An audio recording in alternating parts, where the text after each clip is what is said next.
This boy is capable of merging with any monster. But it wasn't always like that. He woke up in a strange world being mocked by a girl. They called Ji Week a boy with no talent, no skills, until the day they injected the serum of power. Everyone laughed, thinking he'd just become another ordinary worker. But the weakling of the class awakened a legendary power, a power capable of turning him into the king of monsters. But to understand how it all began, we need to go back to the moment he woke up in this new body. A desperate scream echoes through the classroom at Ancient High, where everyone is studying for the test. Clutching his head, the boy shouts, desperate at the thought of having to go through it all again. Since ancient times, humanity has been plagued by catastrophes and invasions from monsters coming from secret realms. These realms connect to other worlds and use dimensional rifts to invade Earth. To fight back, humans created a system that injects beast genes, awakening talents capable of saving civilization. As a result, warriors gained a status and treatment far superior to that of common people. The entire world entered an era where martial strength is everything. A system announces that the world introduction is complete and begins implanting memories into the host body. Yiki? The young man awakens at his desk trying to process that he is now a student named Yagi. Behind him, two classmates mock him, saying that loser yay, he is having another nightmare. A girl sitting nearby tells him to drop out of school and become a common laborer for the rest of his days. He thinks to himself that every story of the bully protagonist seems to have an annoying girl. He instantly understands that the original owner of the body had a bad reputation because his parents' accident made him lose focus on his training and studies. In a panic, he realizes he has inherited the boy's humiliating and unpopular life. Lamenting his tragic situation, the teacher announces that it's time to inject the genetic modification serum, the culmination of 3 years of hard work. He adjusts his glasses and adds a warning for those who didn't take their training seriously. Yay! He forces a smile, thinking that he wasn't the one who slacked off, but he's the one who has to face the consequences. With a determined look, he decides to fix all the mess left behind by the body's previous owner. In a genetic injection hall, students speculate on which Heil beasts they will awaken. A technological container opens in the center of the stage, releasing a cold mist. Inside, several vials of the genetic awakening serum glow with a bluish light. The teacher explains that the serum contains genes of ancient beasts and that everyone must calmly accept the power. The first names are called, and a professional administers the injection into a student's arm. Screams echo through the hall as their bodies react violently, releasing powerful auras. Seeing this, Yui grits his teeth and injects the serum directly into his body. His eyes glow intensely with a blue light. Sometime later, the teacher observes him and comments that he doesn't seem to have changed much. The girl who was teasing him approaches, laughing, and claims he didn't awaken anything at all. She gets even closer, mocking that warrior who doesn't awaken is completely doomed. Suddenly, Yui feels a different energy coursing through his body, and a system panel informs him that he has acquired the infinite monster model. The girl gets angry, thinking he's faking it, but he tells her to get away. His eyes glow blue as he warns them it will be too late if they don't back away. A powerful blue aura explodes from his body, throwing the girl backward. The wave of energy knocks down nearby students, unable to withstand the pressure. A female student with a purple aura in her hands watches the scene, surprised. Another, surrounded by ice crystals, wonders if there's someone stronger than him here. A new panel appears before Yui, revealing he has awakened a rank of monster model. He stares at his own glowing hand, realizing this is the special power granted by the system. The two classmates who mocked him earlier look on in shock, unable to believe this is the same Yi they call the loser. The girl who taunted him is unconscious, not understanding what kind of power he awakened to defeat her so easily. Turning to the fallen students, he apologizes, saying he had warned them to stay back. An announcement echoes over the hall's loudspeakers, summoning all awakened third-year students to the testing building to examine their new genes. The panel displays the result of a student who awakened a third-level magical beast bloodline, becoming number 1 in the class. Soon, the name of Chu Jiao, the top student, appears. He awakened the high-tier ice demon dragon bloodline. Next, a female student surprises everyone by awakening a rare stage 4 bloodline, the ethereal sparrow. Observing the results, Yi wonders why his model was classified as Class A instead of by stages like the others. His name is announced as the next one, catching him by surprise. As he notices the stares around him, he understands that everyone only admires the strongest, confirming that martial power is everything in this world. The strongest student walks confidently to the testing pod. In the audience, students comment excitedly, recalling the incredible pressure Wai released moments earlier. Even a class of number 1 students stares at him, recognizing he might be looking at someone promising. The result appears on the panel, showing only that Yudi, he is a stage 3 martial disciple with an unknown bloodline.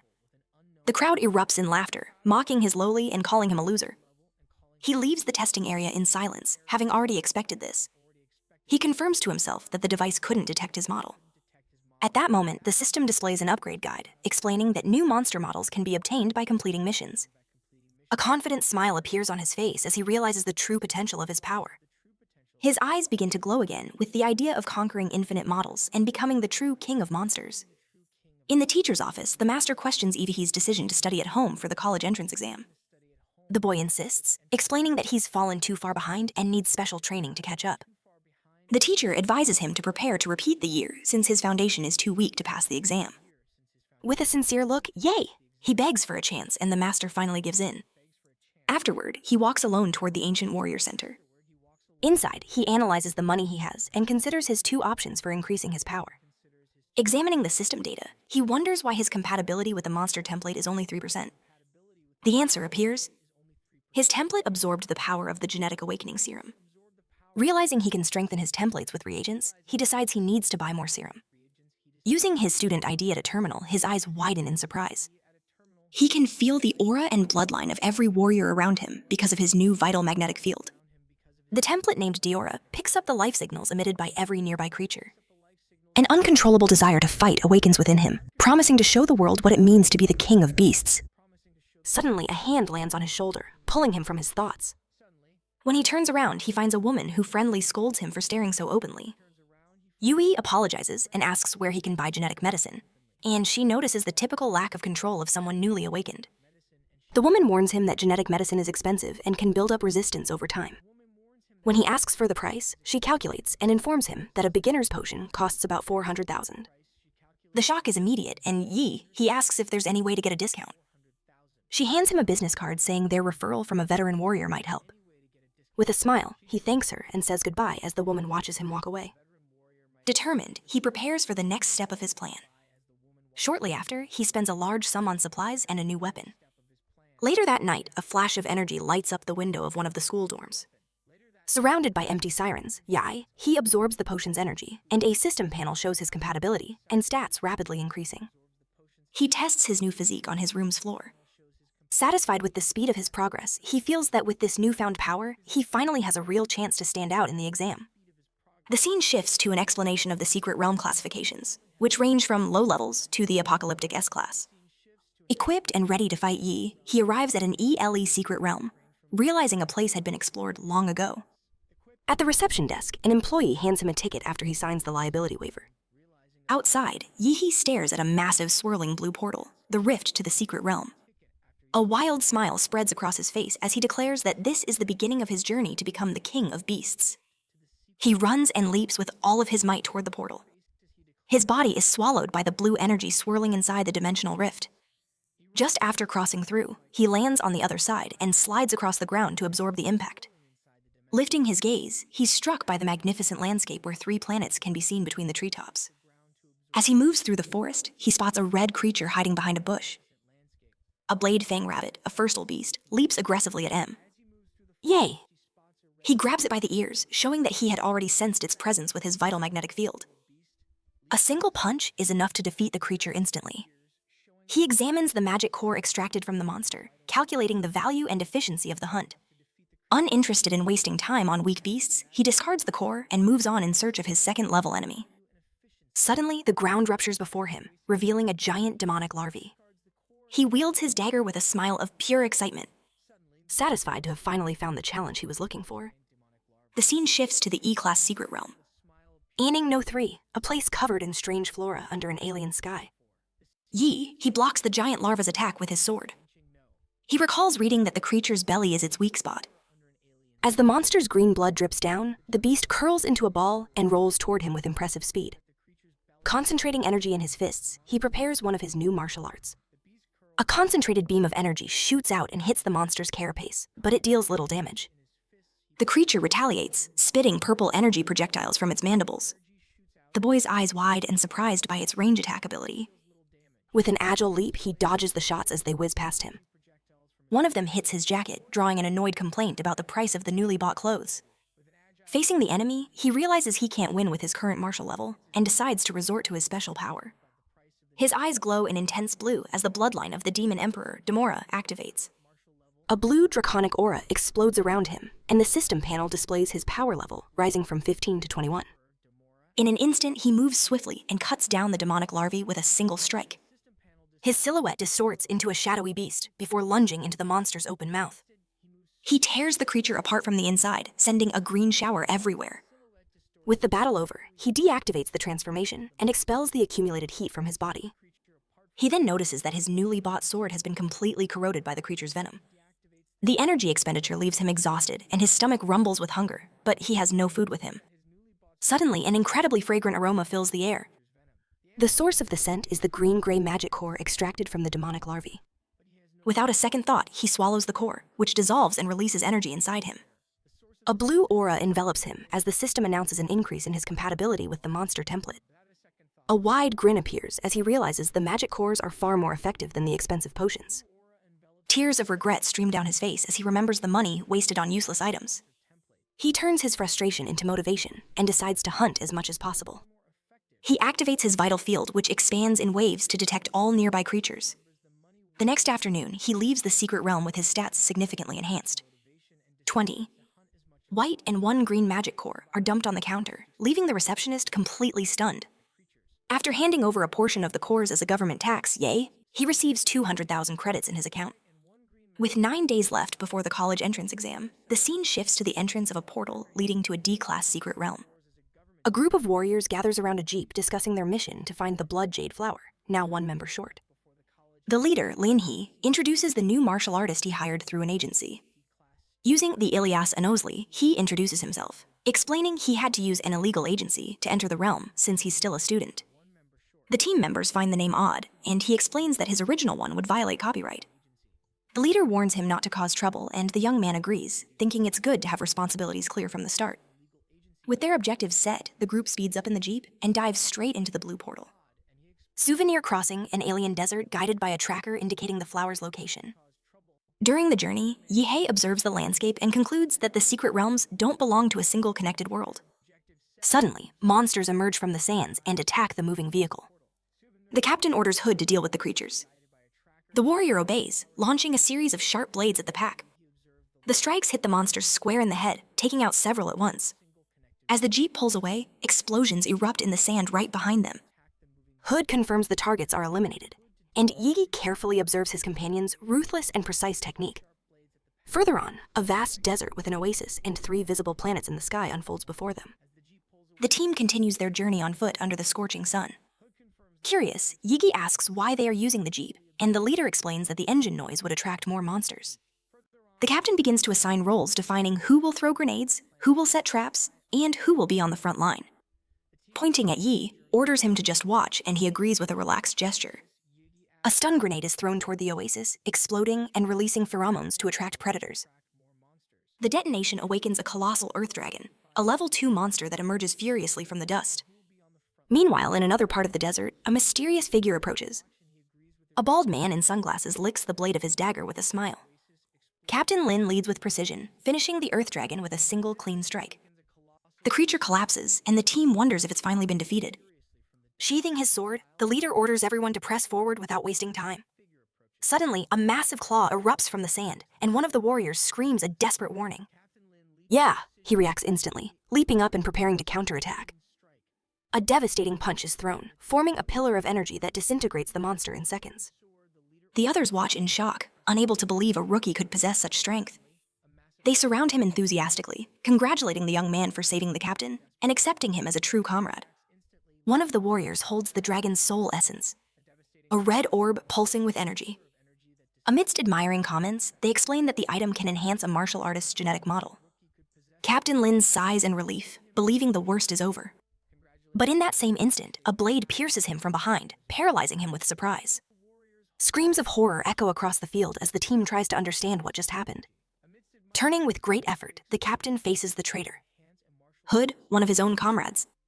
With a cold smile, the traitor reveals his motive is simple: to get rich. From the shadows emerges a bald man in dark sunglasses, Hu Fang, his accomplice. One of the warriors recognizes him as the thief who attacks martial artists inside the secret realms. Poisoned and dazed, the captain realizes the traitor already knew the flower's location before the mission even began. With a steady gaze, Yehei deduces that the information was transmitted by the dart's hood used earlier. The traitor praises him for being sharp, mocking him for risking his life instead of studying for college entrance exams. With a smirk, Yehei replies that the title of top student is already his for the taking. Irritated by the taunt, Hood furiously throws his daggers. A blue glow appears in Yui's eyes as he retorts that the bald guy giving orders is the truly arrogant one. Energy condenses in his hands, forming an incandescent blue sphere. In a firm voice, he declares that it's time to take out the trash. Huang watches with an intrigued smile and orders them to bring him the boy.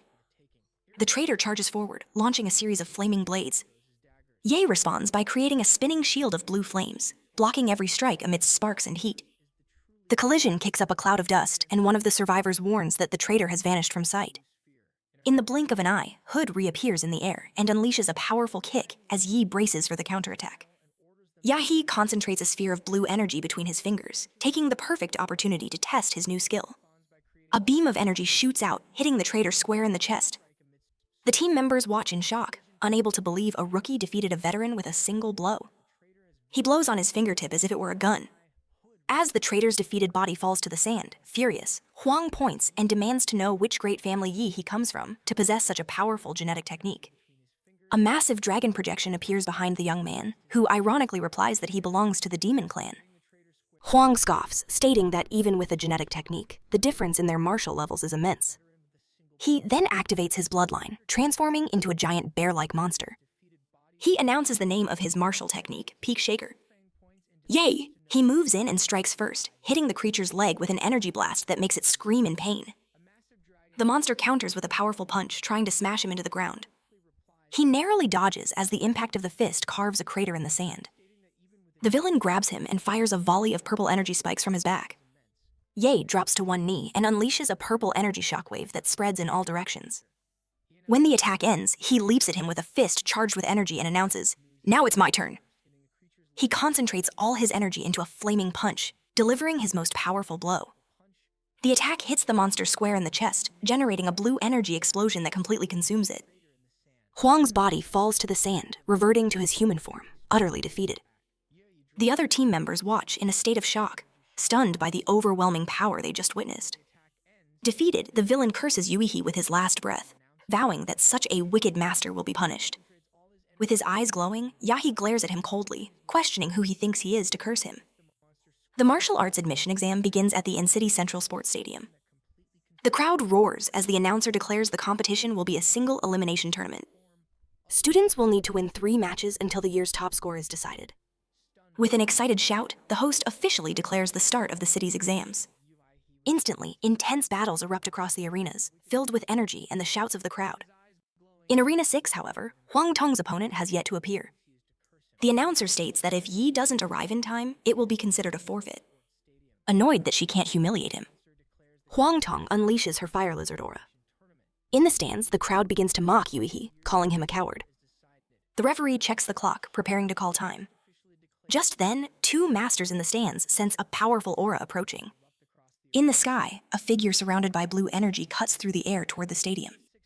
Yai lands in the center of the arena with a devastating impact, unleashing a shockwave of power that sweeps through the area. The force in the blast shows Huang Tongtong back, forcing her to shield herself, confused about what's happening. The newcomer's foot stops just inches away, ending the confrontation before it even begins. With a single kick, he sends her flying. After the fight, he looks up at the sky and sighs in relief, thinking he almost had to wait until next year. His opponent falls unconscious at the edge of the arena, and the referee declares, "Yay!" the winner. The crowd erupts in applause, stunned by his spectacular entrance and 1H hit victory. With a slight smile, he recalls that the blood jade fruit given to him by Captain Lin strengthened his body impressively. On the tournament board, his name appears, advancing to the next round. The second fight ends the same way, with his opponent being thrown out of the arena with a single punch. In the third, he defeats his opponent again with just 1 kick, launching him into the air. The audience hails him as One-Kick Superman for his overwhelming victories. With 3 wins secured, the announcement confirms his advancement to the 3rd round. Soon after, several university recruiters surround him, offering scholarships and spots in their institutions. For a moment, he considers which one to choose. Then he smiles confidently, gives a thumbs up, and declares he wants to join Hadu University. The recruiters walk away disappointed, and Ye thinks he can't blame them for doubting him, since Hadu is the top martial arts university in the country. With a manic grin, he decides he'll shut them all up when he takes first place. Shortly after, two officials approach and ask for his cooperation for a level reassessment. One of the officials grabs him and shouts in disbelief, seeing his power has jumped from the 3rd to the 9th level in just half a month. He explains that he followed his late father's advice and went to the secret realm where he broke his own genetic limit during a battle. The two officials stare at him in shock, breaking into a cold sweat the absurd revelation.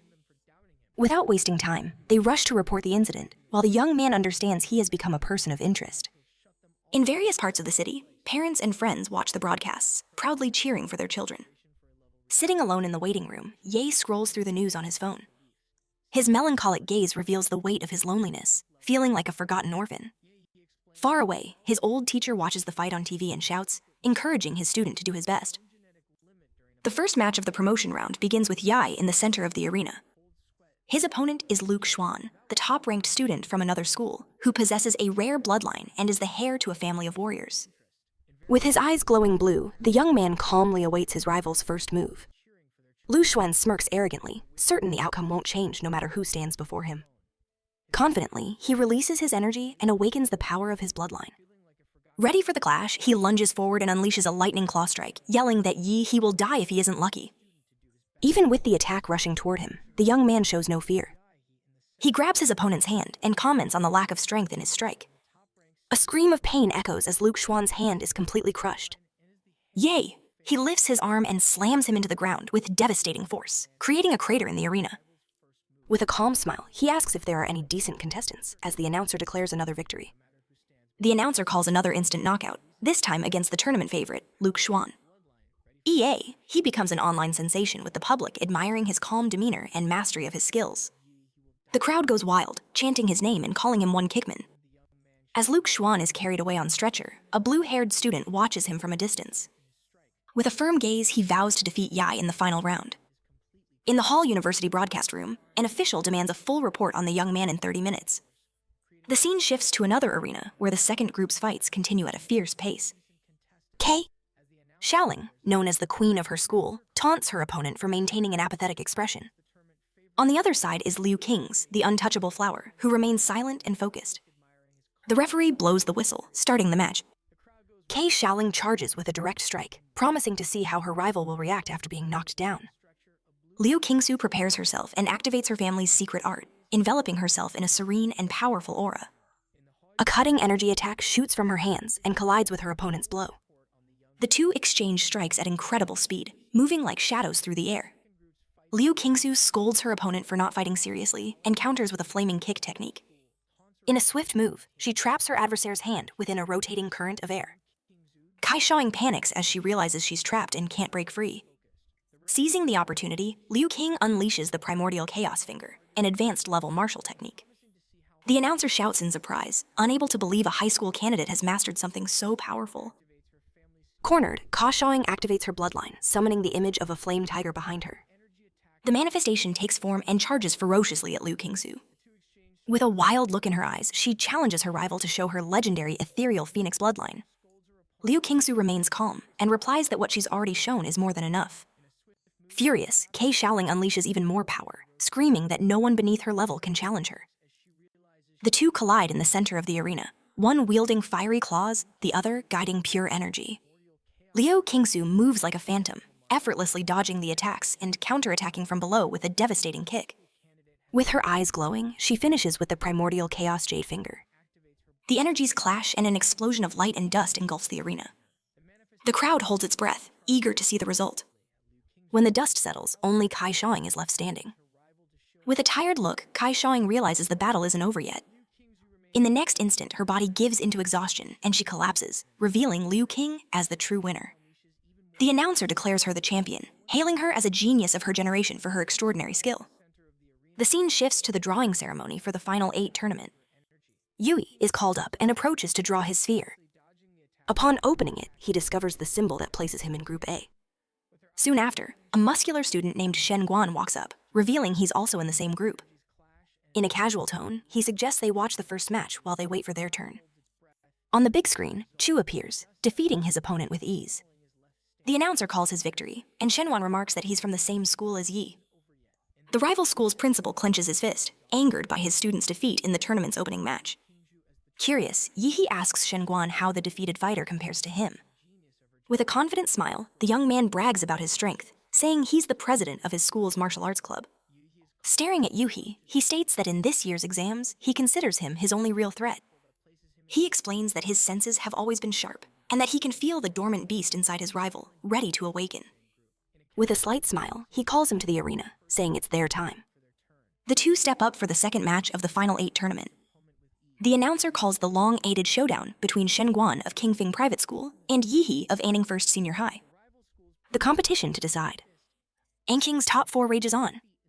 In the arena, Yuhi and Shenguan trade blows with raw power and devastating energy. The crowd reacts in shock at the intensity of the clash. With a bloody nose, Shenguan grins and taunts him, asking if that's all his bloodline can do. His opponent raises a martial energy barrier, surrounding himself with a solid defense. Yai's eyes glow blue, and a smile forms on his face as he realizes he's facing a monster who shouldn't be underestimated. Shenwan takes his stance, ready to show the true martial art passed down by his family. He charges forward, fists covered in energy, and unleashes the stag's peak strike. The speed catches Yai off guard, and he takes a direct hit. For the first time, the one-kick Superman has been struck. The impact makes him spit as he slides backward. He digs his foot into the ground to steady himself, cracking the arena floor. Shenwan gives him no time to breathe, launching another attack. The bear's collision. The shockwave hits him with brutal force, but Yui manages to block it. Realizing none of his previous opponents had this level of experience, he holds his guard firm, waiting for the next move. Shenwan grabs him, revealing he can not only inject his martial energy, but also lock down his opponents. He then throws him into the air with the ape's toss. Behind him, the aura of a fire tiger manifests, roaring fiercely. With muscles tensed, Shenguan leaps toward his target with the tiger's pounce. In midair, the strike evolves into the eagle's dive, hitting Yihi with devastating impact. The young man's body is thrown back, crashing into the ground and creating a crater in the center of the arena. Shenwan crosses his arms and laughs, convinced of his victory. The medical team prepares to enter as the announcer begins to call the match. Suddenly, Shenwan's smile vanishes as he sees the ground shake.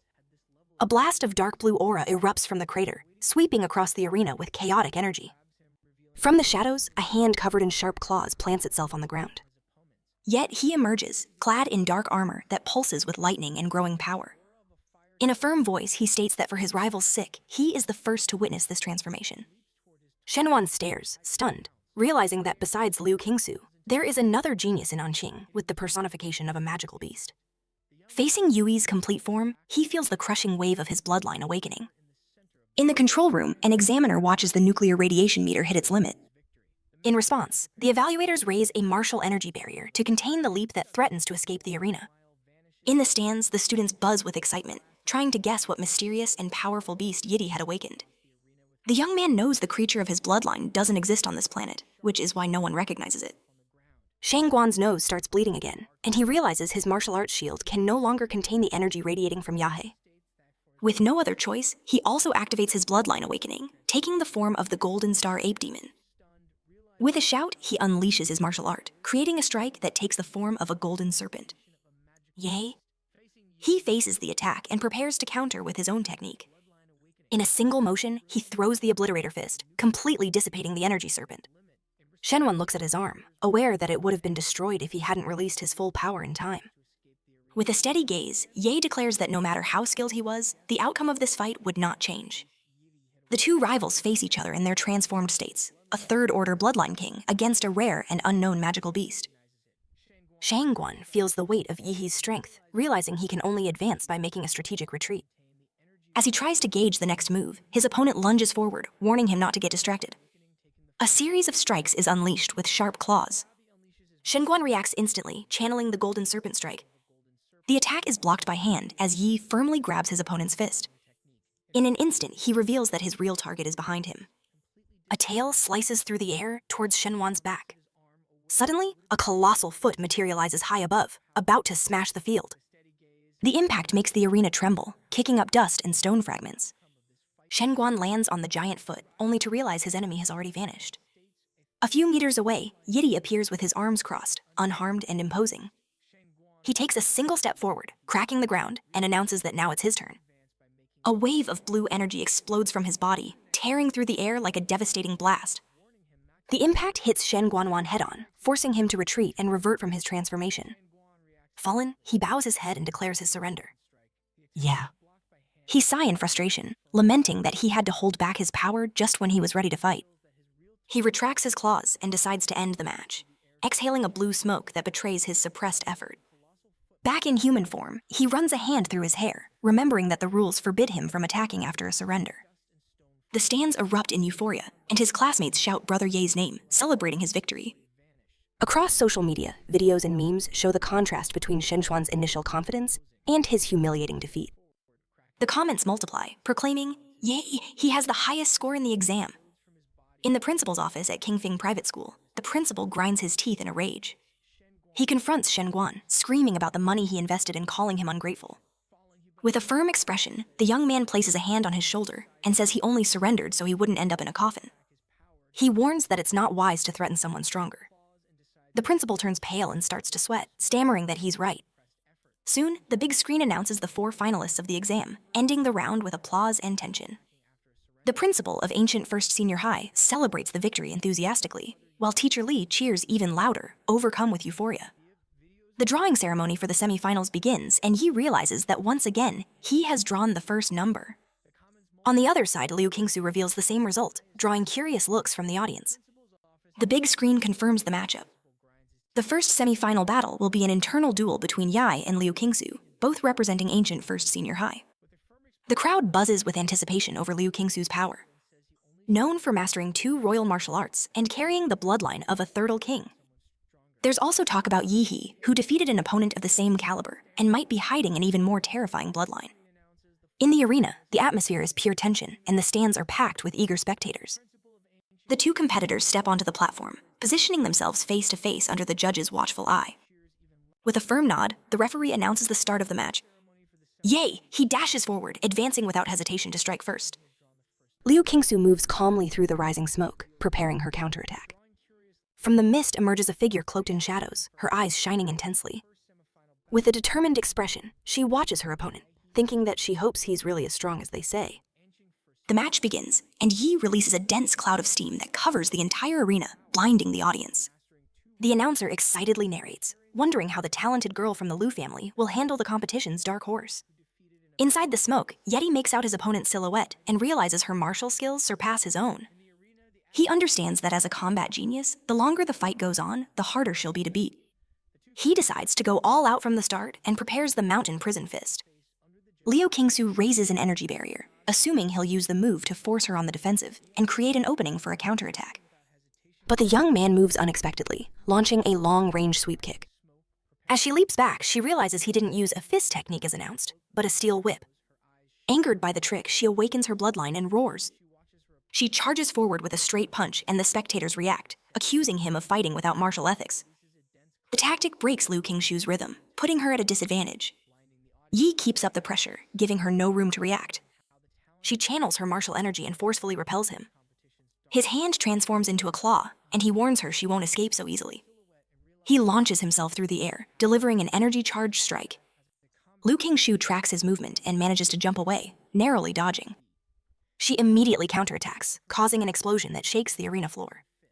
Suddenly, Yi appears before her, shouting for her not to run away.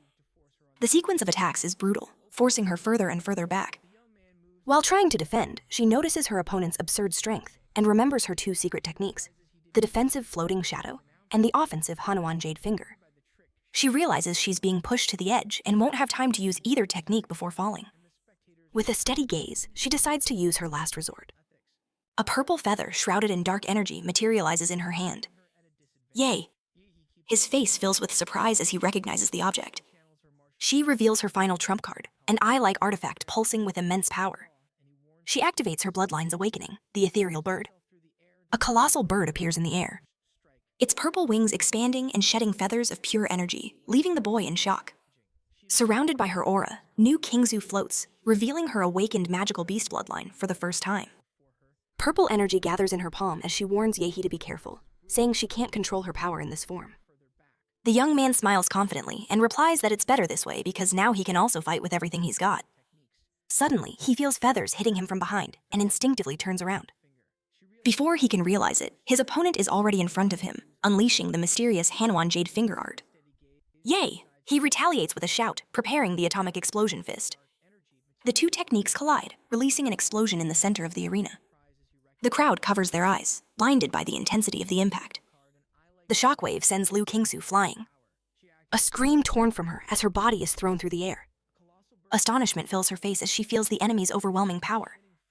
Through the smoke, Yi He emerges, transformed. His body now covered in dark armor, crackling with blue lightning.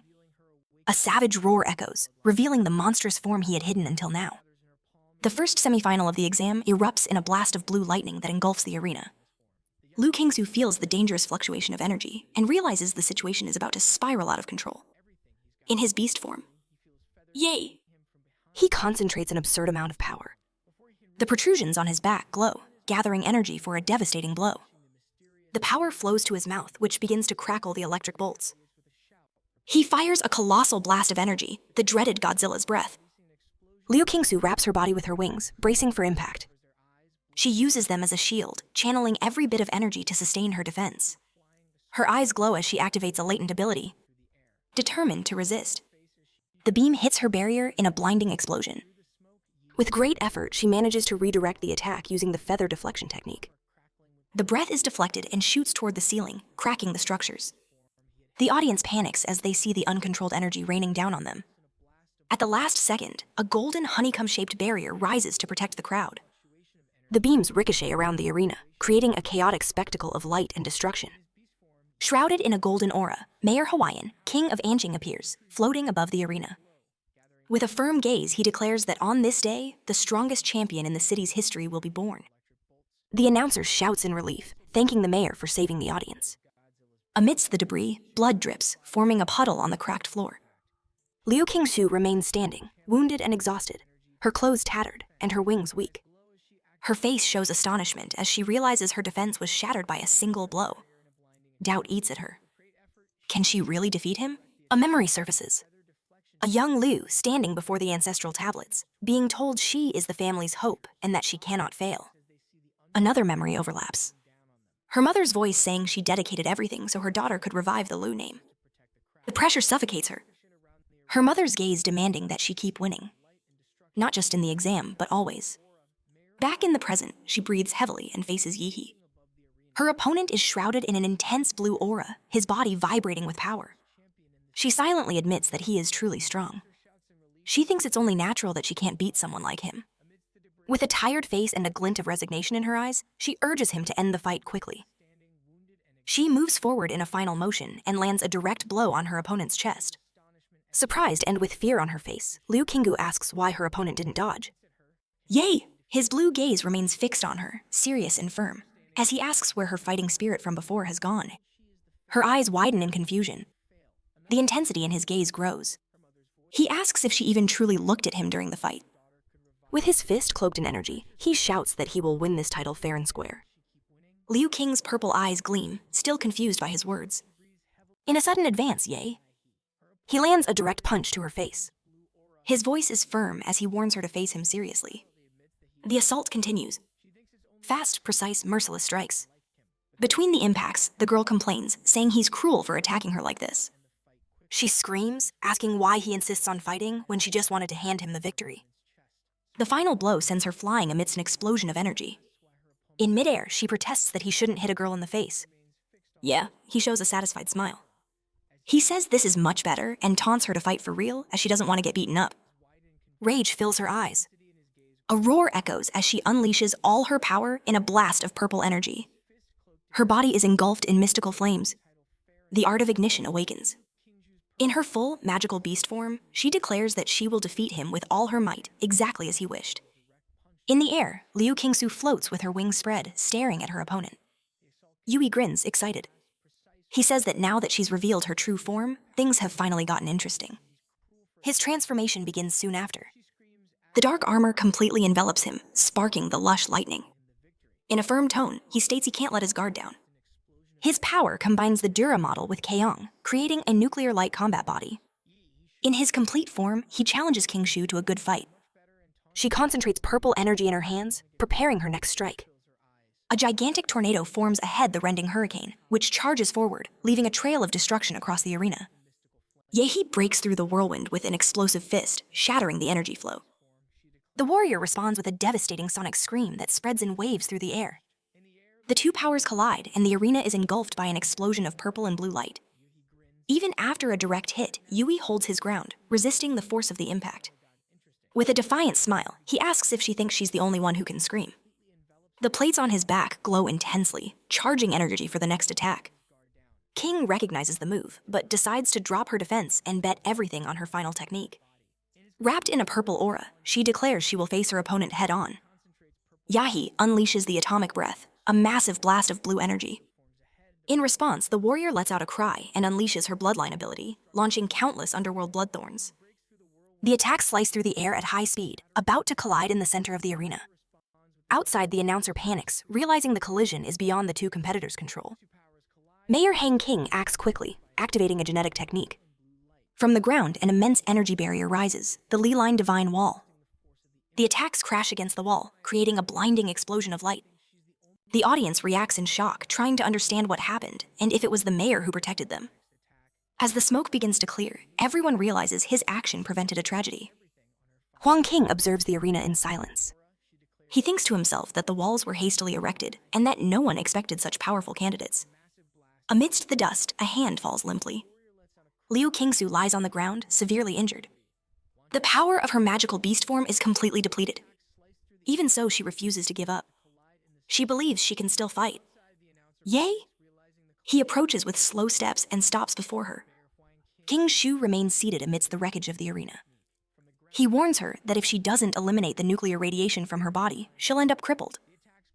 The warning hangs in the air. She remains silent, processing his words. Suddenly, tears break through her control. She screams that she never wanted to fight like that and asks why he forced her to. Yay! He kneels, coming face to face with her. In a calm voice, he asks if she really didn't want to fight, or if she was just being stubborn because he sensed her desire to win. King Zhu's gaze wavers.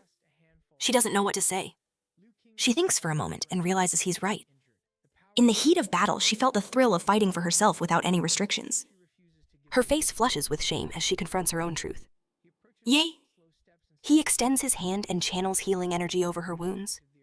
He says she gets too distracted by her own thoughts during a fight. He then stands up. He states that's why she lost. Kingsu realizes surprised that her injuries and the radiation have already vanished. As he walks away, he admits that she's still the strongest opponent he has ever faced. Before leaving completely, he turns back with a slight smile. He says that next time he expects a pure battle, the blush returns to her face. She remains motionless, watching him leave, still stunned. The smoke on the field begins to dissipate, revealing Yi standing in the center of the arena with his arm raised in victory. The announcer declares the end of the first semifinal. Yai, he is the winner. After Yihi's victory, Chu Xiao also wins his match, and the fight for first place is about to begin. The final showdown is announced. Yihi, the dark horse versus Chu Xiao, the favor known as Apex. The broadcast viewership explodes, nearing 50 million viewers. The finals begin. Surrounded by an icy aura, Chu Xiao invites him to attack. Yay! He gives a savage grin and challenges him to come in with everything he's got. Chu Xiao lunges forward at high speed, but Yui remains still and activates the 7-star steps technique. He gathers his energy, preparing the atomic fist. With a shout, he unleashes the explosive strike, generating a powerful shockwave. Chu Xiao reappears and realizes his opponent attacked all the copies instead of searching for the real one. Facing the crater left by the impact, he admits he can't face him on equal terms and calls him a monster. With a glint in his eye, he decides to wear him down by fighting from a distance. Then he awakens his bloodline, and the image of an ice dragon appears behind him. He unleashes the ice pulse, covering the entire arena with sharp spikes that sprout from the ground. The power is so intense it forms a gigantic iceberg, freezing Yi inside it. Chua feels the strain of the attack and is exhausted by the icy blast. Suddenly, an intense light shines from within the block of ice, which begins to melt. The iceberg shatters into pieces in an eruption of flaming energy.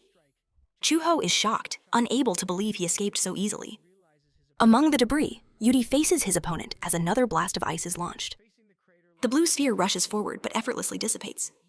Ye steps onto the frozen ground and says the ice dragon's power never worked on him. In his full armor, he states he has a clear advantage in the fight. Chu Xiao lowers his gaze, acknowledging that the gap between them is too wide. He raises his face and announces he will use his final move, a technique he was saving for Lu Qinggu. An immense sword of pure ice energy forms before him. Mayor Huang King recognizes the dreaded soul-revving sword intent. Chu Xiao launches the sword in a final desperate attack. In his beast form, Yi holds the broken eyes sword and says that when his opponent gets a better weapon, he might have a chance. Chu Xiao stares at him, shocked and breathless. The shards of the sword melt on the ground. He asks what kind of chance he would have. Yeah. He smiles and replies that maybe it's a slightly better chance than becoming a successful. Chu Xiao raises his arm and declares his surrender. The announcer declares, "Yay! He the grand winner of the ancient entrance exam finals." His friends celebrate euphorically, shouting that he was right all along. On social media, a post goes viral saying, "The dark horse truly was a dark horse to the very end." The city is filled with billboards featuring Yungai's image celebrated as the student who went from the bottom of the class to become the strongest in ancient history. In the arena, the entire crowd chants his name in unison. The announcer officially declares that after 3 days of colossal battles, the top scorer of the entrance exam has finally been born. A reporter approaches and asks what Ye has to say about his journey to the top. With a nervous and emotional expression, he begins by thanking his teacher for never giving up on him. On the other side of the screen, the teacher hugs the TV and cries, feeling guilty for not realizing the student's potential sooner. Yay! He tries to continue his speech, but stops when he sees the school principal gesturing frantically in the audience. The principal enthusiastically announces that he will receive a $2 million scholarship for promoting the institution's name. With dollar signs in his eyes, Yayi thanks the school and praises the principal's wise leadership. Then he raises his fist and shouts that he wants to thank himself for all his hard work and genius. A system notification appears, congratulating him on the title of top student and rewarding him with a random model ability. His blue eyes shine a surprise as he realizes the model also has an achievement system. Later in the stadium hallway, the crowds have thinned out. As soon as Yi steps out, a mob of reporters surrounds him, firing off questions about his victory and his future. One of them even shows him photos of Liu Qinggu and Kai Xiaoling, asking which one he prefers, much to Yui he's disgusted. With no patience for interviews, he forces his way through the crowd and starts running down the hallways. After a while, he manages to lose them in an empty basketball court. Alone, he celebrates in relief, excited by the discovery that he can get new models through the system's rewards. Suddenly, a dark voice congratulates him on his victory. Ye is startled, thinking it's another reporter. The man introduces himself, saying he's not from the press, but someone from Huadu. He gets closer and says he wants to talk about genetic locks. Ye? He is shocked to hear the term. Confused, he remembers his powers came from the monster model and tries to figure out who this man is and how he knows so much. The visitor asks if he heard that expression from his father and Ye. He confirms based on the original body's memories. The man then questions how an ordinary taxi driver would know a term so far outside his field. Yi's eyes widen at the possibility of a huge secret behind all this. The man hands him an envelope explaining that due to his special situation, Wadu can release a confidential document. Surprise, Yui opens the envelope and starts to read. The paper talks about Prometheus, an old genetic research institute whose scientists were forced into hiding after an incident. He wonders aloud if the theory is that his father was a senior researcher at Prometheus, and he is the secret result of that research. The man reassures him, saying that since he's involved, he has the right to know the truth. He also guarantees that as a high-value prospect for the country, his safety will be a top priority.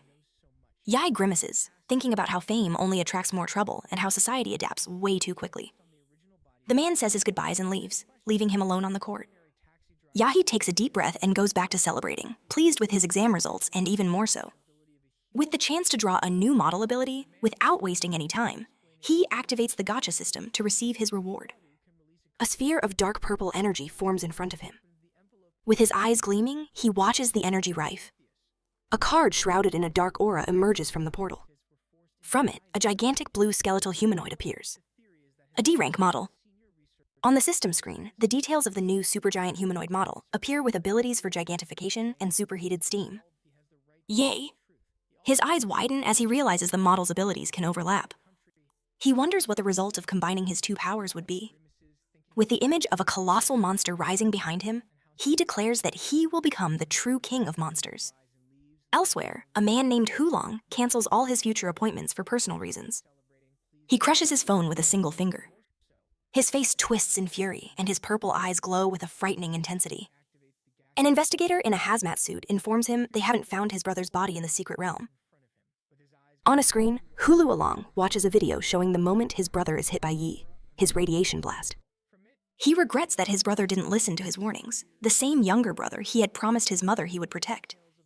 Watching the recording, he comments that it's a shame the universities won't witness his enrollment. Back in his dorm, Ye is notified that he has a delivery. He picks up an envelope wondering who would have sent him something right as he was about to test his new model. Opening it, he finds a letter from Chu Xiao inviting him to explore a new secret realm rift that will open that afternoon. Yay! He grimaces, wondering what era his classmate is living in to still be using letters and if he might be a time traveler. On Redwood Mountain, the sun sets, painting the sky in shades of red and orange. A crowd of warriors and adventurers gathers, eagerly awaiting the opening of the new secret realm. Among them, Xu Xiao waves to Yihi, who has just arrived. He comments that his friend looks stronger, and he replies with a smile that he used the prize money to increase his new model's compatibility. Then he asks which university he plans to attend. Xu Xiao says it'll be Hu University, and he realizes they'll still be classmates. At that moment, the sky tears open. A gigantic rift of purple energy rips open, radiating light across the entire mountain. From within it, a shadowy creature of absurd proportions emerges. A monster of multiple heads and glowing green eyes. The three-headed creature roars at the crowd of warriors gathered on the mountain. One of the leaders shouts for his comrades to defeat the monster and enter the secret realm. Dozens of warriors charge the creature, ready for battle. The monster panics at the number of enemies and tries to retreat, only to get stuck in the crevice. An explosion of purple feathers fills the air, and the creature is brought down by the hunters. Inside the secret realm of Redwood Mountain, the forest stretches out, covered in red-leafed trees. Yi, Xu Xiao, and other warriors follow the trails between the trees. Suddenly, Yihi catches a strong scent in the air. He realizes it's a tide of beasts, monsters that have been lying in wait for some time. The warriors prepare to fight, and one of them orders them to prioritize eliminating the monsters and containing the onslaught. The battle begins with brutal clashes between hunters and creatures. Xu Hiao activates his bloodline ability. With his ice sword, he finishes off a few wolves. He dodges a monster with red eyes and sharp claws. Ye charges forward with the explosive atomic fist and defeats the creature.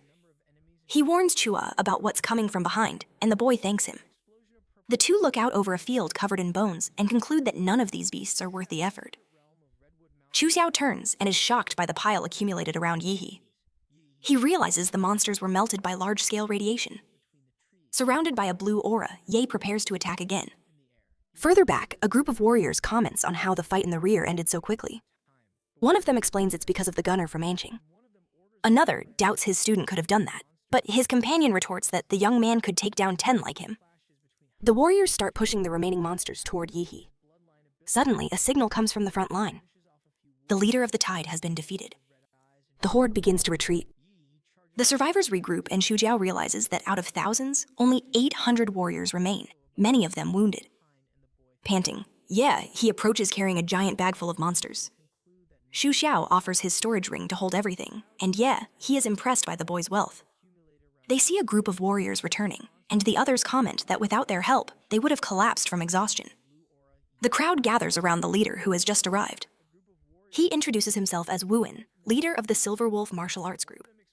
He invites Yuihi to join them, offering an ace-level member contract.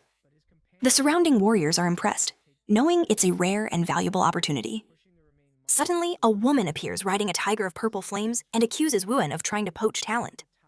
She makes her own proposal, offering Yi 15% of the monthly training resources. The crowd is even more shocked to realize that the two largest martial arts groups are competing over a high school student. Yi politely declines, saying that for now he has no plans to join any group. Wen accepts his decision, shakes his hand, and makes it clear that the door will always be open in the future. After everyone disperses, Chu Xiao suggests they climb the trees to survey the area and make a plan. The two of them shoot up at high speed to the top of the forest. They land in the canopy and gaze at the vastness of the secret realm. Chu Xiao spots something on the horizon and asks, his face tense when it is. The silhouette of a colossal creature larger than the mountains rises over the forest.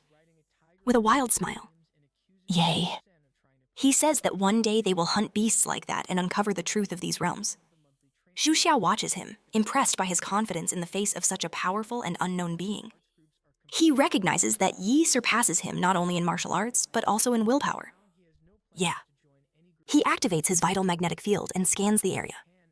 He detects a vacuum zone to the southeast, completely devoid of life signs. He remembers the saying that where there's smoke are valuable fish, associating danger with great rewards. Pointing in the direction of the anomaly, he calls Chuha to investigate the lake there. Determined to bet big, they arrived ashore of a crystal-clear lake surrounded by dark, twisted trees. With a smile, he waves to someone he recognizes as Sister Uli, leaving Xu Xiao confused. 3 warriors are on the shore and ask Uli to introduce the famous gunner from Anqing. Ye approaches and asks how long they've been there. Uli explains they just arrived and sent 2 companions to explore the lake. 2 group members emerge from the water agitated. One of them shouts with euphoria that he found a relic at the bottom of the lake and that they're all going to be rich. The group celebrates the discovery, overcome with excitement. Yeti asks what relics are, and Shuo explains they are mysterious buildings from ancient civilizations from which modern martial arts originate.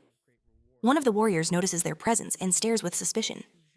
He accuses them of spying, but Uli interrupts, explaining that they are the first and second place winners of the ancient exam. She suggests they join the group as both have above-average strength. The man asks how the spoils will be divided, and he proposes that everything be split based on each person's contribution. He reluctantly agrees, thinking it's better to avoid friction with future important figures. The group dives into the icy waters to explore the relic. They swim through an underwater cave and reach an inner chamber with ancient ruins. One of the warriors wonders where Lai is, the companion who is supposed to be on guard. The leader tries to call him on the communicator, but gets no response. He asks if the dude who explored the lake saw any sign of monsters, but they say not even the bait attracted any creatures. The girl in sunglasses shows concern, thinking the place is too dangerous to continue. Yu Yang, the group's leader, shouts that glory doesn't come to cowards and challenges anyone who's afraid to leave. No one moves. The group advances together through a narrow, dark passage in the cave. Ahead, strange footprints appear on the damp ground. Yi observes the scene with a feeling that something is wrong. He communicates silently with Chu Xiao, pointing out that their story doesn't add up. He explains that they found the cave too quickly, as if they had a map or some hidden trick. Chu Xiao suggests they warn Uli and get out of there. Yay! He reassures him, saying he has an ace up his sleeve. The group arrives in a cavernous chamber filled with green vines and tentacles. They find the skeleton of a beast and a dull monster core. Realizing that all the creatures in the place were devoured long ago, Julie approaches Yu Yang and questions him about the relic he mentioned. One of the women in the group points upward, terrified. Lewis's body was trapped in the vines. Yuli and the other girls stare at the scene, horrified. Yu Yang collapses to his knees, screaming about the missing relic. Another warrior panics upon seeing vines growing on his body and warns the others to run. He is struck as an eruption of green tentacles occurs. The survivors freeze, realizing they might also be infected. A sphere of blue light crosses the air and hits one of the warriors. He vanishes instantly and everyone is in shock. Ye watches, impressed by the monster's intelligence. He realizes the creature used one of the warriors' data as bait to lure new prey into its territory. Tentacles emerge from the water and block the passage they entered through, cutting off their escape route. Chu Zhang recognizes the creature from his studies, the phantom demon vine, a second-level king-class beast. Uli panics at the revelation, but Yu Yang furiously shouts that he doesn't care about the level and tells everyone to pulverize the thing. He gives an insane smile and declares that he came to defeat it. A colossal explosion shakes the chamber. A muscular man emerges from the smoke and the warriors recognize him as an 8th-level combatant. Yeah. He stares at the man with irony and asks if anyone is still rooting for him. The warrior explains that after hearing about the use of nuclear radiation, he knew Yui he would be in the secret realm and started following him. He reveals that he tracked him to the cave but was blocked at the entrance. With a confused look, he asks who he is since he's never seen him before.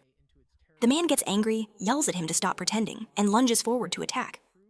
The monster's vines wrap around his body, and he realizes he's been lured into the creature's lair. Angrily, he wonders if this was all part of Yui's plan. As he fights the energy-draining vines, he curses for falling into a trap, leaving Yui even more confused. Furious, he unleashes an explosion and shouts that his real target is Yai. The force of the detonation makes the entire cave shake and begin to collapse. Julie screams in terror for everyone to get out of the way. Yai activates his giant model and a blue aura with electric sparks envelops his body. He throws a devastating punch and shockwaves ripple through the water. The blow shatters the cave wall, opening an escape route. He grabs Julie and orders her and the others to leave first. The 8th level warrior unleashes his soul-damaging sword intent, determined not to let Yehei escape. Chu appears in front of him and blocks the attack with his ice blade. He mourns that as long as he's there, no one will touch Yi.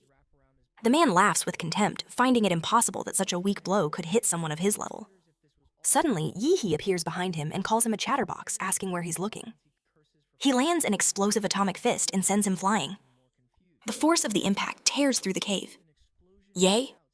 He tells Chu Xiao to get out because the enemy is too strong for him right now. Chu Xiao refuses to retreat and asks to handle the opponent himself. Outside the cave, Yuli and the others see the lake water turning violently. She runs to Chu Xiao, who was just emerged, and asks where Yahi is. He looks back with a tense expression without saying a word. Deep in the lake, an eruption of blue energy explodes. An ice titan emerges from the water, holding the body of the 8th level warrior. The man is severely injured, covered in burns, while Chu Xiao and the others watch in shock. Outside, a massive explosion of lightning and energy erupts from the bottom of the lake, illuminating the entire area. Then, Yui emerges from the water and asks Chu Xiao to lend him some clothes. Once dressed, he explains that the mysterious warrior used a plasma bomb to self-destruct. Chu frowns, saying the explosion seemed much stronger than a plasma bomb, and Maje saw a giant silhouette in the smoke. Relieved to have fooled them, Yi admits to himself that he overdid it with the force and ended up destroying the enemy. But at least he got the Vine's magic core. Julie and her group thank him for saving them and promise compensation, but he refuses. With a sinister smile, Yi tells Chuho that now it's time to defeat the real monsters. 3 days later, the two cross the exit portal of the secret realm. They land outside and look up, surprised by the place's transformation. In just a few days, the region has turned into a bustling small town, with transport planes crossing the skies. At the evaluation center, he throws a huge bag of loot onto the counter and tells the attendant to be careful. He smiles and warns that he brought a lot of stuff, so they'll have a hard time finishing the appraisal by noon if they don't hurry up. He starts emptying his storage ring. One bag after another piles up on the floor, forming an impressive heap. When he tosses the last bag, the appraiser turns pale at the absurd amount of goods. She stammers, asking if he's finally done unloading everything. With a slight smile, Ye confirms and urges her to hurry, saying he still has many spiritual medicines to take out. At the evaluation center, a group of appraisers examines the spiritual medicines, impressed by the rarity and value of the plants. Yay! He watches the scene, thinking that since low-quality magic cores no longer have any effect on him, he can trade them all for money. He reflects on his biggest gains, the 3rd-level monster cores, and the green core of the demonic vine. After receiving a bank deposit of over 270 million, he leaves the place in search of a buyer for his medicines. Outside, a luxury car screeches to a halt in front of him. An older man approaches and introduces himself as Lei Yushin, owner of the Pingan Pharmacy, offer him to buy his medicines for an above-market price. Yai, he realizes his information was leaked by the evaluation center, but accepts the offer for convenience. After the transaction, Lucian bids him a cordial farewell, asking to be sought out if he finds more items in the future. Checking his bank balance, Yi sees it has surpassed 700 million, but recognizes that no amount of money can compare to his own strength. He sighs, aware that his model has increasingly high demands and that he won't be able to supply it with money alone. Suddenly, he has an idea. There is another way to get stronger, martial arts. He reflects that although he won the exam, his combat techniques still don't match the level of true masters. Determined, he runs off toward his old school, yelling that he's going to get some gold coins. Upon arriving at the director's office, he is greeted with a cup of tea. The director greets him formally, but Yi interrupts, saying there's no need for such ceremony. He gives the director some medicinal wine, explaining it's a way to show respect for his elders. The director smiles, praising his good character. Then Yui reveals his true goal. He wishes to learn powerful martial arts and asks for help in finding a family willing to teach him. With firm, determined eyes, he pleads for a chance to improve. The director, impressed, agrees to introduce him to someone. Yi praises the director's wisdom, and they both laugh, satisfied with the agreement. The next day, while Yui is training, the director calls to inform him that he has already made the arrangements. He reveals that the Liu family of Anqing is willing to teach him their secrets, leaving Yi surprised by the news. On the outskirts of the city, a couple speeds along an empty road on motorcycle. The woman praises the speed, and the driver boasts of having something even more impressive. Suddenly, Yi pulls up beside them on a bicycle and warns the man not to get distracted at high speed. The driver gets startled and curses at him, mocking his bicycle and challenging him to a race. He twists the throttle, ready to take off. The motorcycle shoots forward, leaving Yehei behind in a cloud of smoke. He just watches the scene with a bored expression. The couple on the motorcycle is startled when they notice an intense blue light approaching rapidly. Wrapped in energy, he overtakes them on his super-fast bike, waving and saying, "See you." The bicycle disappears in a trail of blue light. The two are left dumbfounded, unable to believe that a simple shared bike could reach a speed almost equal to that of an airplane. Upon reaching his destination, he parks the bike and observes, impressed, the magnificent mansion before him, imposing, luxurious, and worthy of a martial arts family. He activates his magnetic field to scan the surroundings and detects the presence of several powerful beings scattered throughout the property. At the gate, Liu Qingsu awaits him and greets him with a wave. Yahi teases her, asking if she isn't happy to see him, and she replies, a little nervous that her mother sent her to receive him. As they walk through the garden, he notices a gardener trimming the hedge with giant shears. They enter the mansion through an ornate and imposing door. Liu Qingsu announces Evie, his arrival, to her mother. At the top of a grand staircase, an elegant woman with white hair descends gracefully, welcoming him. Yihi stares at her with a red face, completely captivated by her beauty. After the exams at the Liu family mansion, Liu Qinggu stands before her mother, who is seated on the sofa. With a nervous expression, she tries to speak. The woman raises a hand and telling her not to be nervous. She says she watched the fight and that her daughter did very well, also praising Yai's strength. Liu Qinggu remains silent, visibly embarrassed. Her mother explains that since her brother has limited talent, she is the only one capable of shouldering the family's responsibility. She lets her daughter's face and reminds her of her beauty. In a serious tone, she warns that without the support of a master, the family could be forced into an arranged marriage and lose everything. She then proposes to unite the two, leaving Liu Qing completely shocked. She comments that he is a young man of exceptional talent and a bright future, but with a dangerous ambition. Shortly after, Yahi arrives at the mansion and greets the matriarch, offering a small gift. She mentions having heard about his interest in learning advanced martial arts. He is surprised by how quickly she agreed to help him. The woman explains that Liu Qingsu will take him to the family's martial arts pavilion, where he'll have a full day to learn what he can. She also informs him that there are 3 Swanu martial arts on site, and his success will depend solely on his own ability. Yi bows in gratitude and makes a formal promise to the Liu family. The matriarch smiles, pleased with his promise and confident he will keep it. She remarks that he's a clever child, leaving Liu Qingsu confused and Yui uncomfortable with her gaze. The two walk through a stone corridor, the tension between them almost palpable. Yidi confronts her, asking why she seems to be avoiding his gaze, but she denies it. He steps closer with a provocative smile and asks if that's really true. She backs away, embarrassed and annoyed by his boldness, and he laughs at her reaction. They arrive at a massive, imposing door. Liu Qingsu explains that the structure is made of a special stone capable of dissolving the attack power of a Swanu master. With a curious glance, she allows him to try, wondering why he doesn't seem more impressed by the material.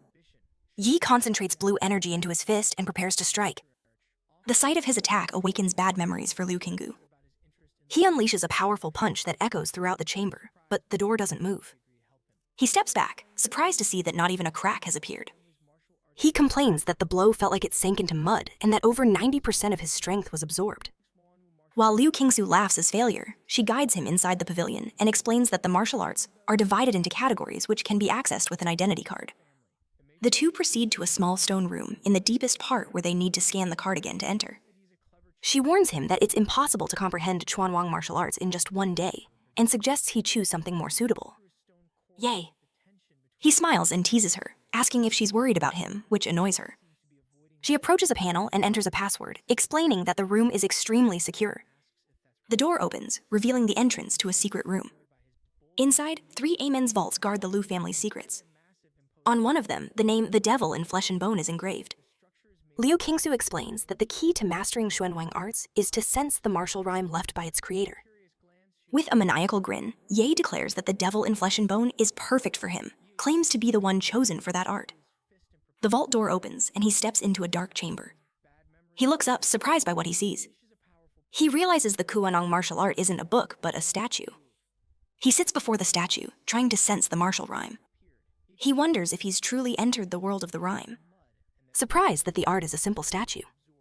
Liu Qingsu explains that statues, paintings, or even utensils can serve as vessels for the martial rhyme. She reveals that only martial masters can condense this essence into objects to pass it down to future generations. She says that from this point on, everything depends on him. But he complains that she didn't explain how to learn. She simply replies that he must sense the martial rhyme, stating that if he is destined for it, he will understand. Completely confused, he stares at her, lost by the vague instructions. Annoyed, he decides to take a nap and lies down. From the observation room, Liu Qingsu watches, frustrated by his relaxed attitude.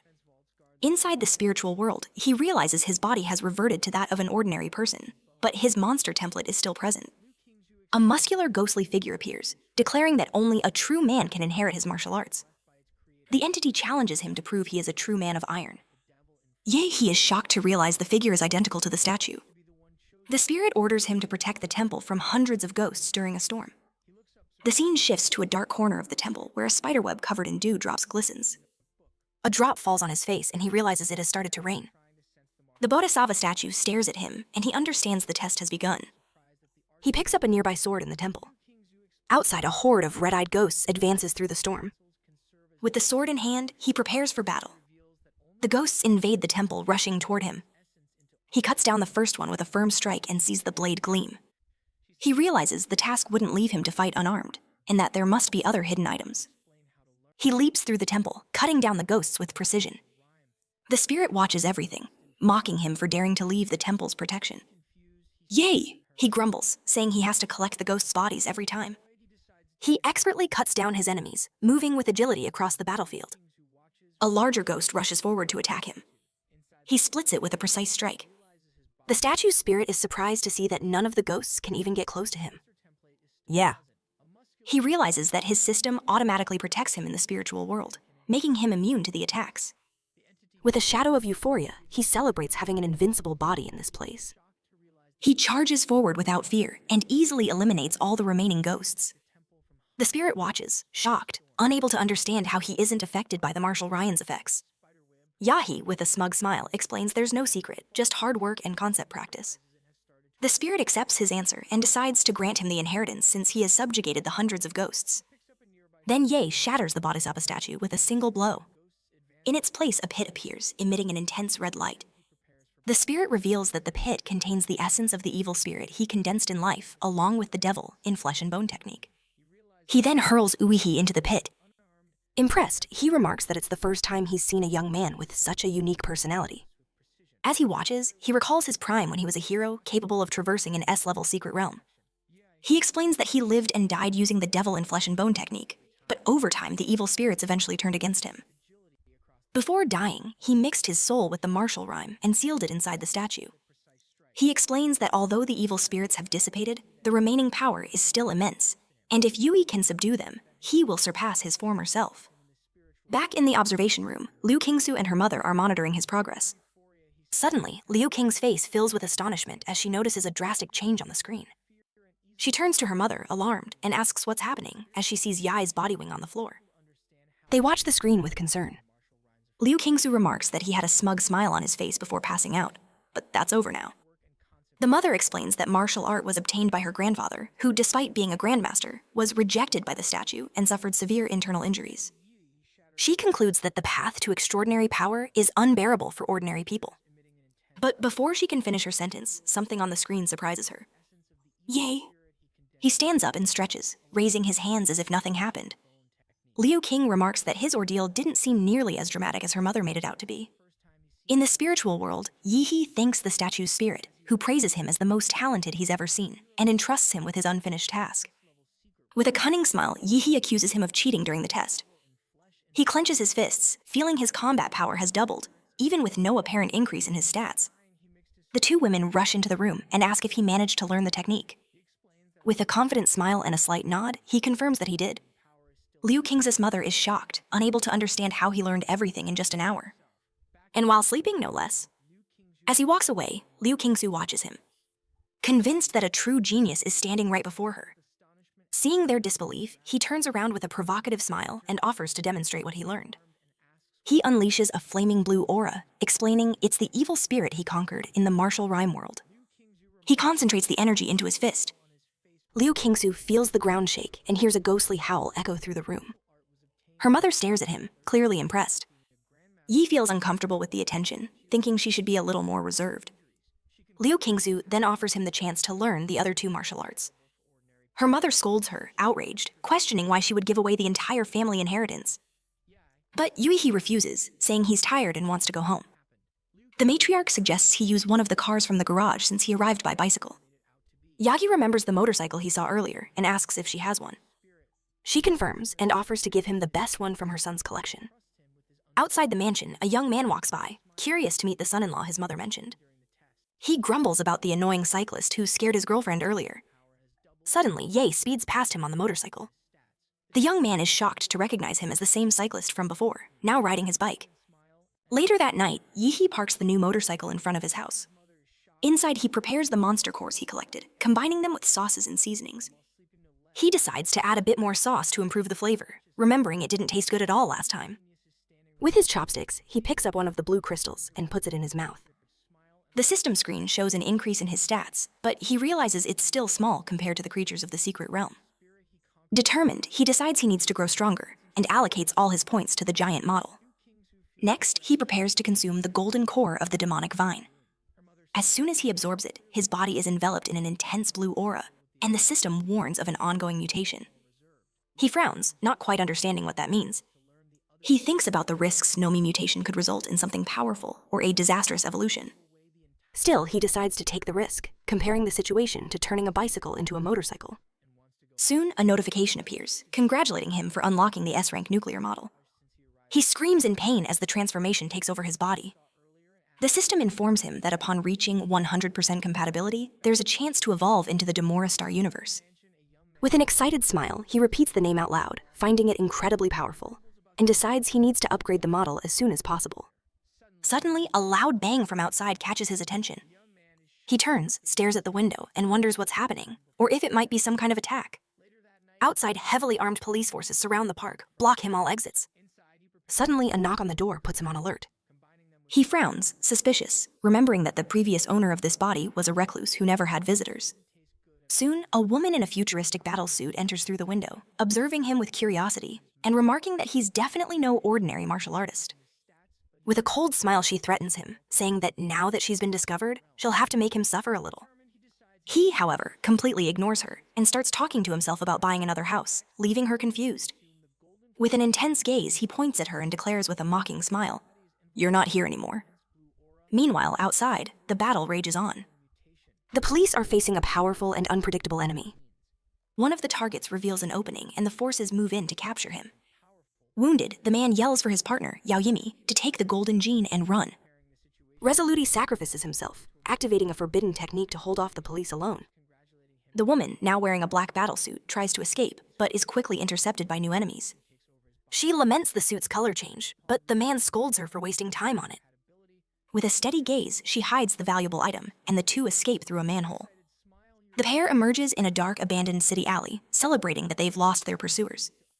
The man notices her nano armor has already started to regenerate. Suddenly, Yi appears before them, approaching calmly. He stares at the woman and asks why she broke into his house. With a sinister smile, he warns her that she picked the wrong neighbor to bother. Startled, the man shouts, demanding to know how he found them. Yahi explains matter-of-factly that he can feel the nuclear radiation emanating from her body. Then he moves forward, excited to test his new technique, Demon in the Flesh. The man tries to defend himself, but is immediately overwhelmed by a crushing force. The blow hits him head-on, sending him flying amidst a blast of energy. He spits, gravely injured, but has no time to recover. Yui is already on top of him again, delivering a series of fast and devastating attacks. The woman watches it all, impressed by the speed and power of his martial arts. He boasts that he's a disciple of the legendary emperor Guangla, which leaves the woman confused and surprised by the number of hidden masters in the city. The fallen man warns him not to be so arrogant. Then he slowly rises, his body beginning to distort until it reveals his true monstrous form. With a roar, he declares that as a 6th-level martial artist, he won't be defeated so easily. The creature stomps its foot hard on the ground, creating a powerful shockwave that cracks the pavement. Moments later, it charges forward at high speed, ready to crush Yagi. But he just smiles, clenching his fists and saying that now the fight has gotten interesting. Suddenly, the woman reappears in stealth mode, emerging behind him. She was the real attacker all along. However, before she can land the blow, he reacts in an instant, firing a beam of energy that hits her squarely. The impact sends her flying into a wall, destroying part of the structure. The monster laments his partner's failed ambush and growls, annoyed, saying he'll have to handle this himself. Yay! He faces him with a confident smile, adjusting his combat stance. The monster fires a powerful energy blast. But he blocks it with ease. Surprised, the enemy's eyes widen as he realizes how much his defensive power has increased. The creature then boasts, proudly revealing its true identity. An iron crown rhinoceros, and challenges him to try and break its impenetrable defense. Yahi intercepts one of the horns with his arm, locking them in a brutal clash of forces. With a furious cry, the monster attacks again, roaring that he's going to send him straight to hell. The Ragno turns toward the smoke, mocking his opponent's arrogance. He looks around confused, unable to find Yi anywhere. Suddenly, he senses a presence and looks up, shocked. A colossal, monstrous figure appears before him, shrouded in smoke and lightning. He screams in terror, unsure if it's a demonic beast, or if he is transformed. The giant attacks with tentacles of blue energy. The impact hurls him backward. He tries to fight back, but is hit head-on by the massive attack. The blow smashes him into the ground, creating a crater. The giant focuses energy into its fist and fires a blue skull-shaped sphere. A system screen displays Yui's status in his ultra-gigantic form. The woman watches the battle, shocked by the overwhelming power. She regrets provoking a monster like him. She realizes she can't escape and that if the fight continues, her partner will be defeated. She watches the giant from atop a building, preparing her next move. She launches into the air, spinning threads of orange energy around her body. The nano-armor's molecular threads latch onto the giant's face, strong enough to cut through metal. She yells that even as a giant, he still has human weaknesses. The thread slices through the creature, and its head slumps to the side. She lands on the ground, exhausted, unsure if she's succeeded, but the body still fires a beam of energy. The woman looks up terrified as the beam approaches. She stammers the word monster before being engulfed by the light. The last image in her mind is the infinite blue globe destroying everything around her. The smoke from the explosion slowly dissipates. Yai, back in human form, walks through the rubble. He approaches the man's injured body. With a cold gaze, he says it's his turn now. The man glares at him, defeated, and calls him a monster. Ye replies that it's only fair for those who killed to be prepared to die. In the distance, police lights flash in the dark alley. The injured man decides that if he's going down, he's taking Yihi with him. He reveals that the woman hid the golden gene in his room. With a maniacal smile, he warns that Yi will now be hunted forever. He cuts him off with a kick, saying he talks too much. He realizes he needs to get rid of it before the police arrive. He looks at the destroyed building and regrets going too far this time. Back at his apartment, he sits on the floor. He sends a message to Liu Qing's mother, asking about the police interrogation. She advises him to lay low until the university classes start, and he reassures her. He thinks it was a good idea to have given her a heads up. He picks up the device containing the golden gene. He recognizes the symbol on the object, the logo of Laserbird, a biotech giant. He concludes the pair had stolen the item and were being hunted while on the run. He remembers the man's words and understands that all the trouble has now fallen on him. Looking through the broken window, he decides it's time to move. He goes to a hotel, ready to figure out what to do next. Meanwhile, inside a secret realm known as Swan Lake, a group of warriors harvest materials from the body of a defeated beast. Suddenly, one of the members turns startled, saying, "Something is wrong." A wave of dark, crackling energy surges forward, consuming the landscape with roars. From the darkness, an enraged horde of demonic monsters emerges. The creatures advance unmasked, destroying everything in their path. In the distance, a gigantic figure rests on a makeshift throne atop a trail of destruction. It is a 5th-level sovereign beast, a colossal wolf with dark fur and red eyes. The warriors panic, shouting to warn the military about the beast hide. Enormous wolf stares at the battlefield. Its red eye glows with power. It opens its mouth and gathers a sphere of purple energy. The creature fires multiple projectiles that bombard the ground amidst the chaos. One of the warriors screams for reinforcements into his communicator. In an instant, his arm is gone and the call for help is lost. The bloody sin wolf rises to its full height and lets out a devastating roar. With the roar, the horde's leader orders a full advance. The army of monsters marches toward a dimensional portal opening in the sky. On the other side, the portal appears over Anqing City. Civilians look up, terrified by the anomaly. An alert announces that the beast tide will arrive in 20 minutes. The military forces are already on the move. Soldiers march through the streets as an emergency summons calls all martial artists to the front lines. At the ancient train station, an announcement asks citizens to remain calm and orderly.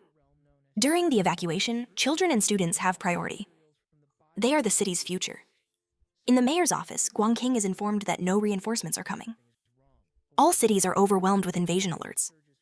His assistant confirms that no one is coming to help, as even the safe zones are focused on their own defenses. Desperate, the mayor asks if the neighboring city of Huadu can't send at least one grandmaster. He collapses into his chair upon hearing that Huadu is facing an even greater threat and has mobilized all its forces. His face etched with tension, he stands and declares that the battle for Anqing will depend on them alone. Meanwhile, at a training center, two fighters face off in an intense match. Xu Xiao moves in, preparing to deliver a decisive blow. The punch charged with blue energy strikes his opponent's face hard. The light blue-haired fighter slides back but manages to keep his balance. Xu Xiao smirks at him, praising him for withstanding the hit. After training, they talk about Xu Xiao's rapid progress, noting he's gotten terrifyingly strong in just 1 month. Mid-con conversation, his expression changes. An emergency alert flashes on the city panel. His friend shows him the evacuation order on his phone, which prioritizes students and asks if he plans to leave.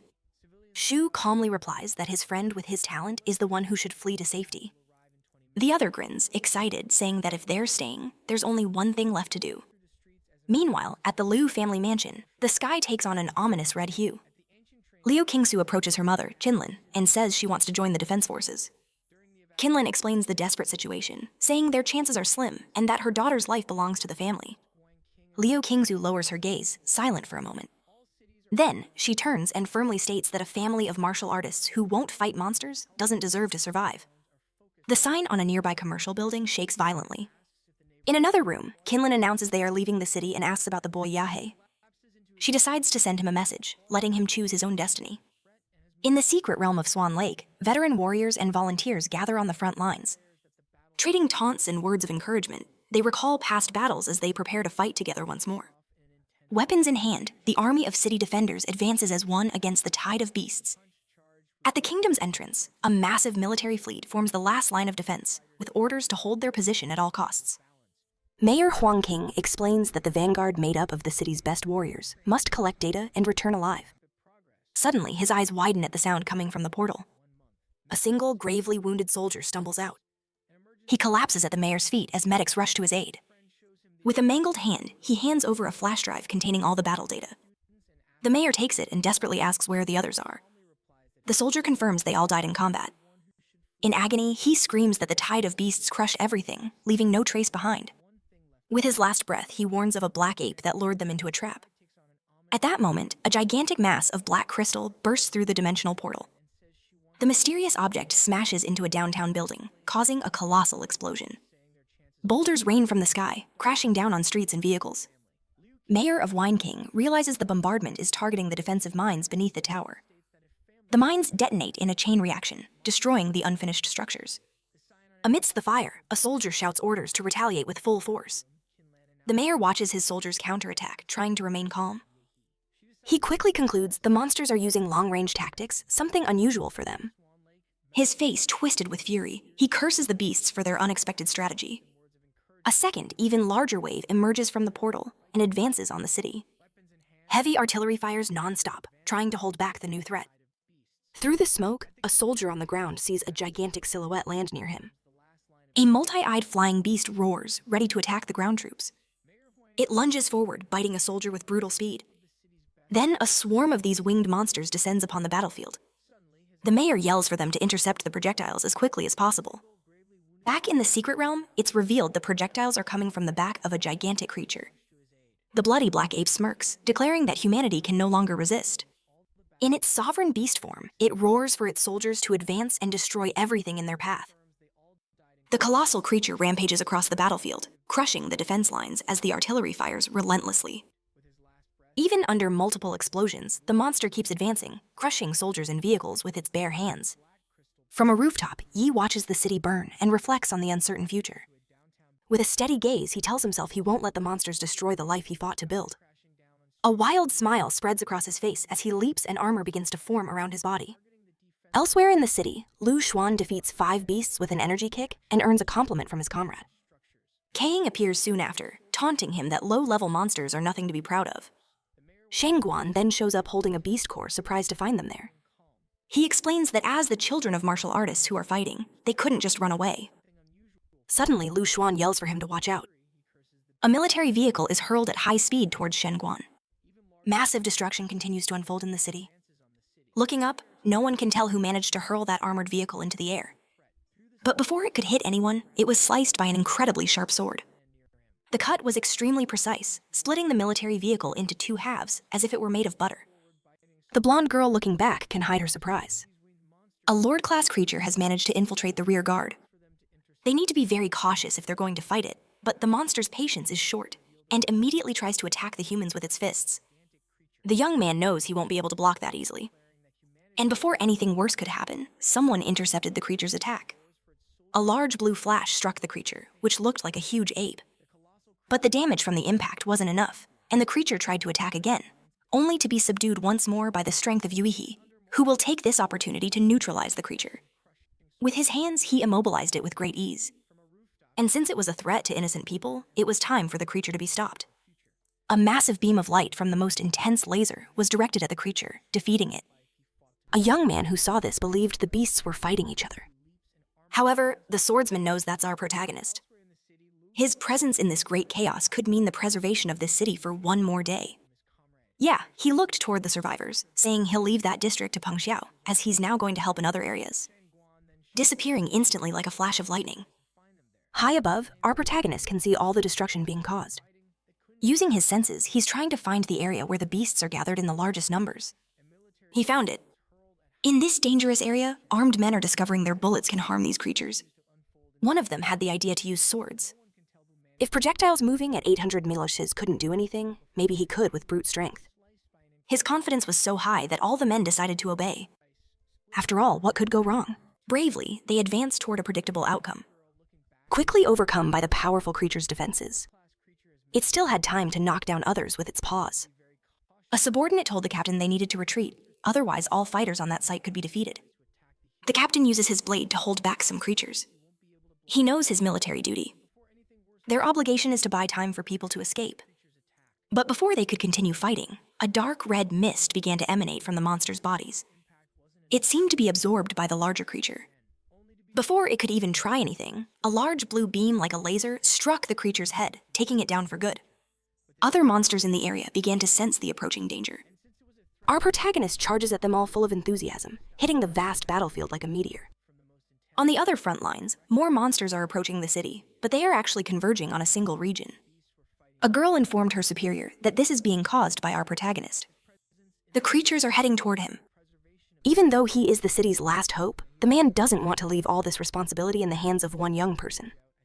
It's time to help him, and they will do everything possible to make that happen. Meanwhile, our protagonist continues to subdue the creatures with his abilities, leaving behind a large number of defeated opponents. No creature is capable of stopping him in this situation. The man who was worried noticed that our protagonist is being surrounded, and they won't let that happen. Thanks to our protagonist's presence, the morale of those fighting has been boosted. They don't want to lose the city like this.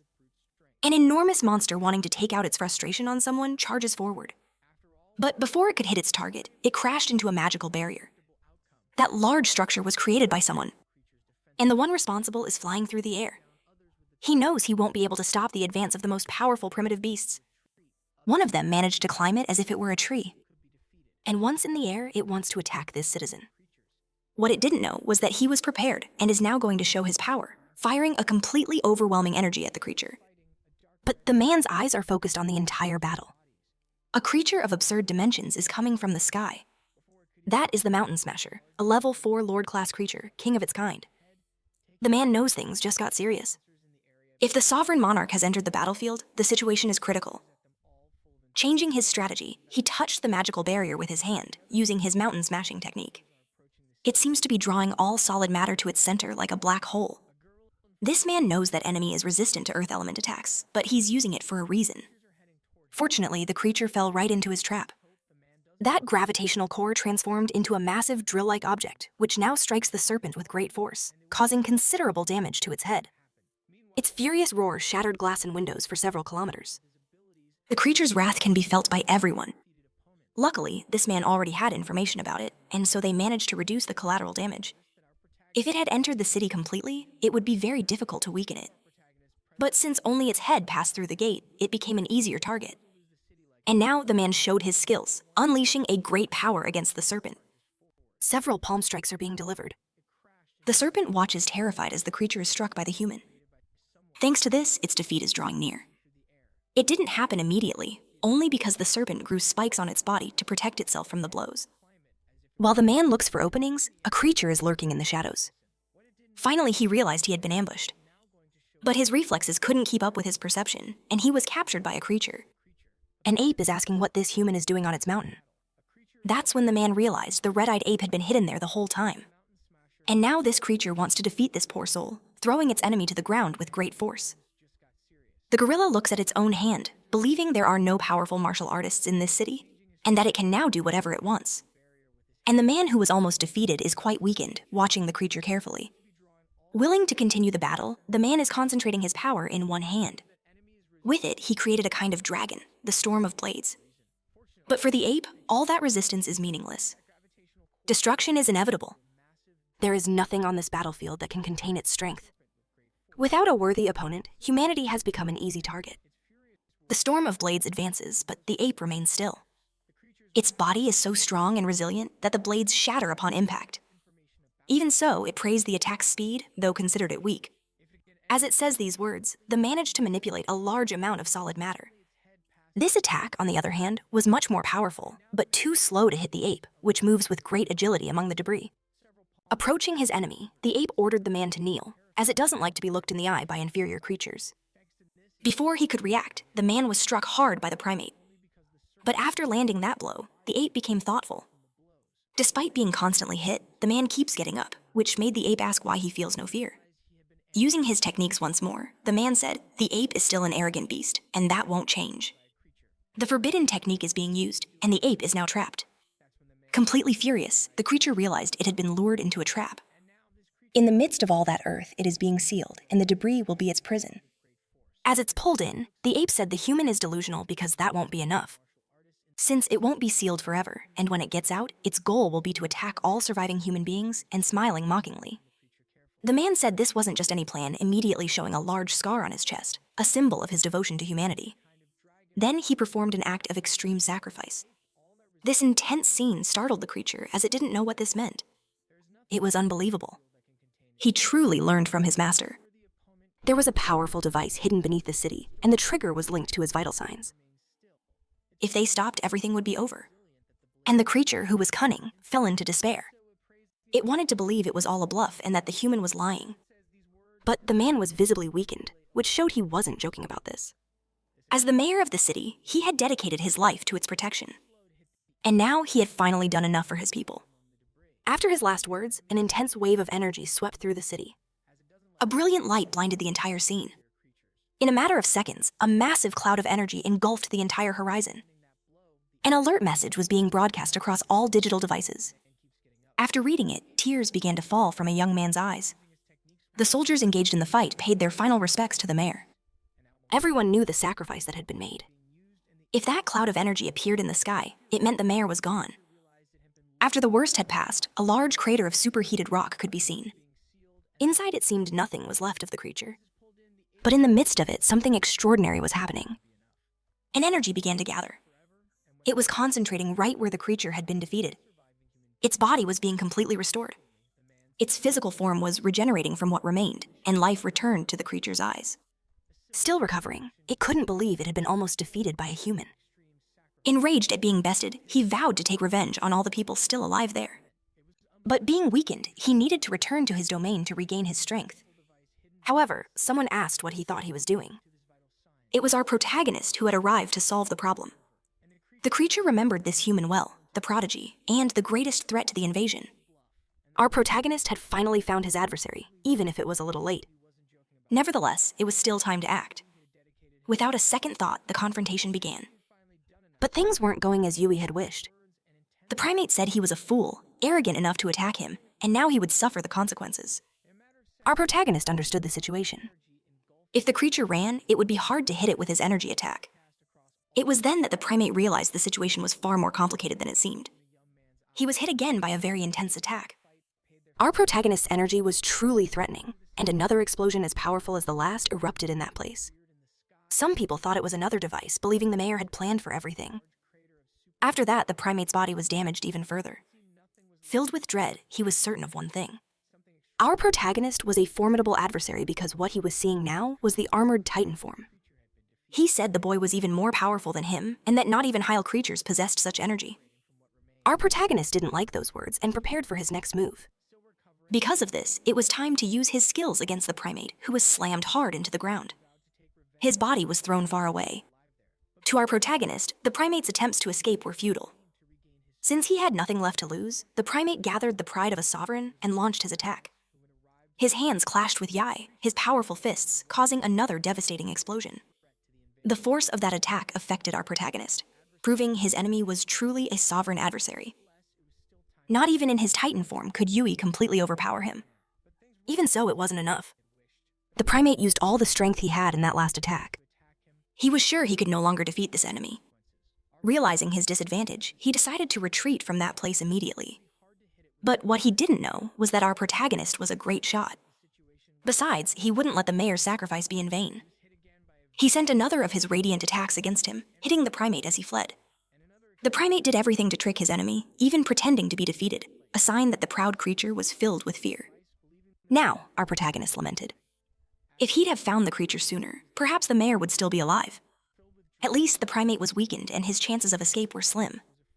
And thanks to our protagonist's senses, he found the primate underground, firing his powerful attacks at him once more.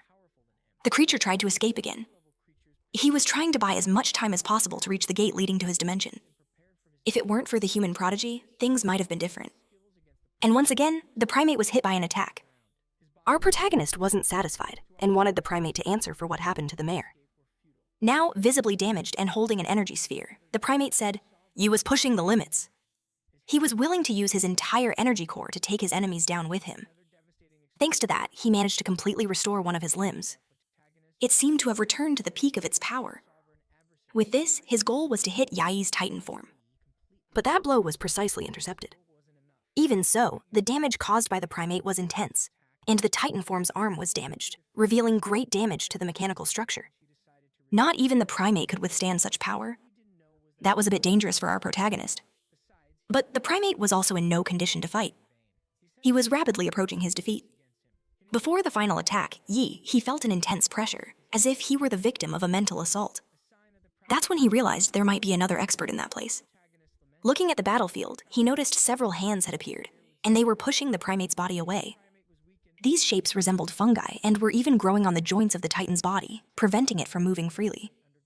Enraged by this situation, our protagonist said that wasn't enough to stop him. Now his entire body was burning with energy. Intense blue flames were completely dissolving those shapes. It was time for them to experience intense heat. The primate was close to finally crossing through the gate. But until he passed through it, the danger was still very real. An imposing and menacing figure reaching quickly. This left the primate completely desperate. If they even hurry up and flee, there would be no escape. The shapes were hurrying, and the person responsible was trying their best. Our protagonist was surprised by what he saw and wondered if that was also a magical creature. The mysterious shapes had merged, creating a huge creature of terrible power. The city was still heavily damaged from the battle, and the thing that seemed responsible for the primate's escape was taking form. Its eyes were finally revealed. They were menacing and deep. The creature also let out a fierce, deafening, and dangerous roar. Our protagonist managed to block the hearing of his giant form, but his mind was still affected by the sound. It was as if he were being enveloped by that energy. After what happened, many people were affected, and he couldn't let the primate escape like this. Completely determined, he warned that the primate would not escape. And now the hero is gathering energy in the palm of his hands, hoping to settle this fight once and for all. His physical form completely left the Titan.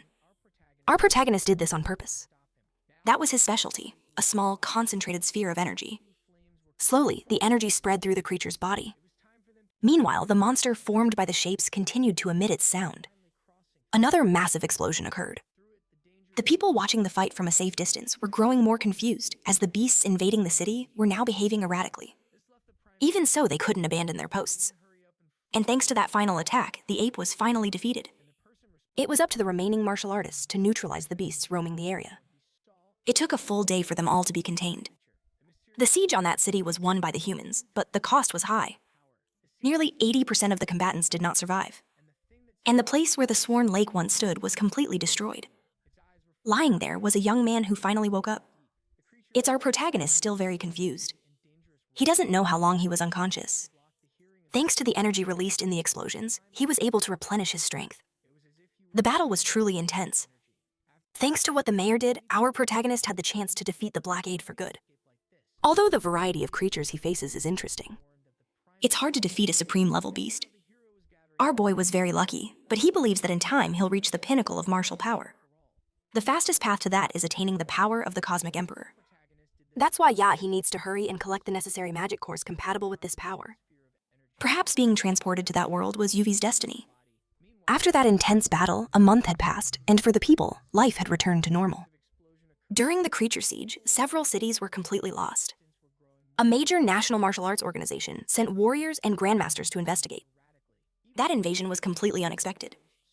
The most powerful guardian, martial artist Hong Ying, arrived late and was severely injured during the battle. Our protagonist realized that humanity's survival would be a difficult road. He goes to the young woman's house with a request. Kin already knows he wants to learn her family's 2 remaining techniques. Embarrassed, our boy admits he has another request. He needs her help to obtain high-quality magic cores. She explains that plant-type cores are rare and precious. Intrigued by his proposal, she asks what he can offer in return. Our protagonist knows the university's freshman orientation includes a secret dimension exam. He offers to help Kingu take first place. She's interested, but says he's underestimating the challenge, telling him he's still a long way from the other prodigies. Our boy knows she's entrusted her family's future to him, so he thinks she should be a bit more optimistic. Standing up, she seems to agree, stating she'll help him one more time. Back in the city, our boy arrives at the hospital.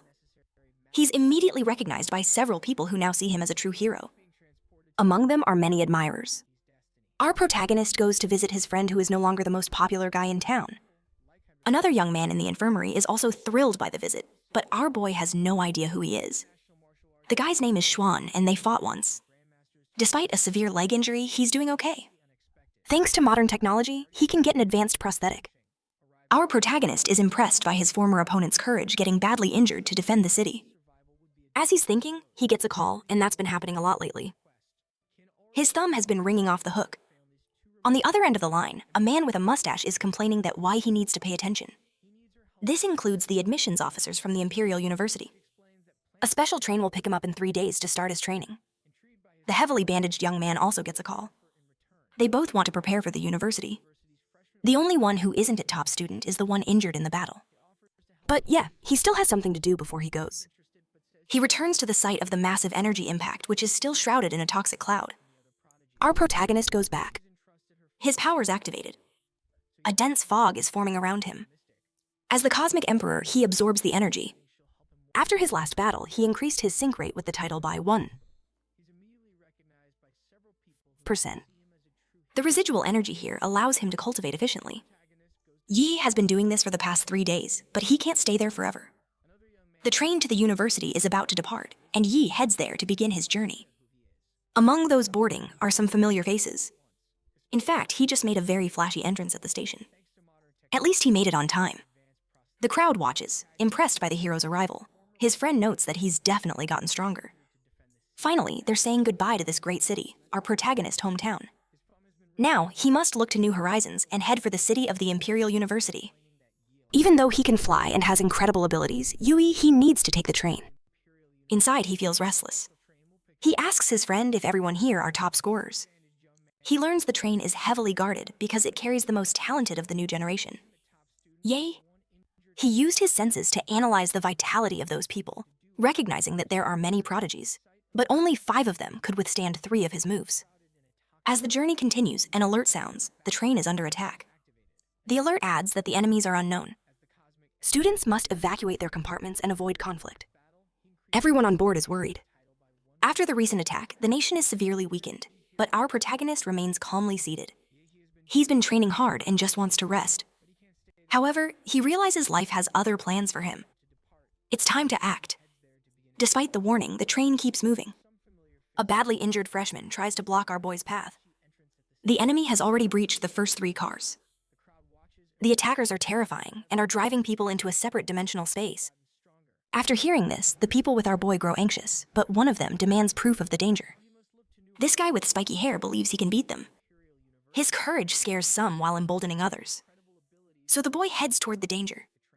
The freshman warns him he's heading toward immense danger. Only then does the freshman realize who he's talking to.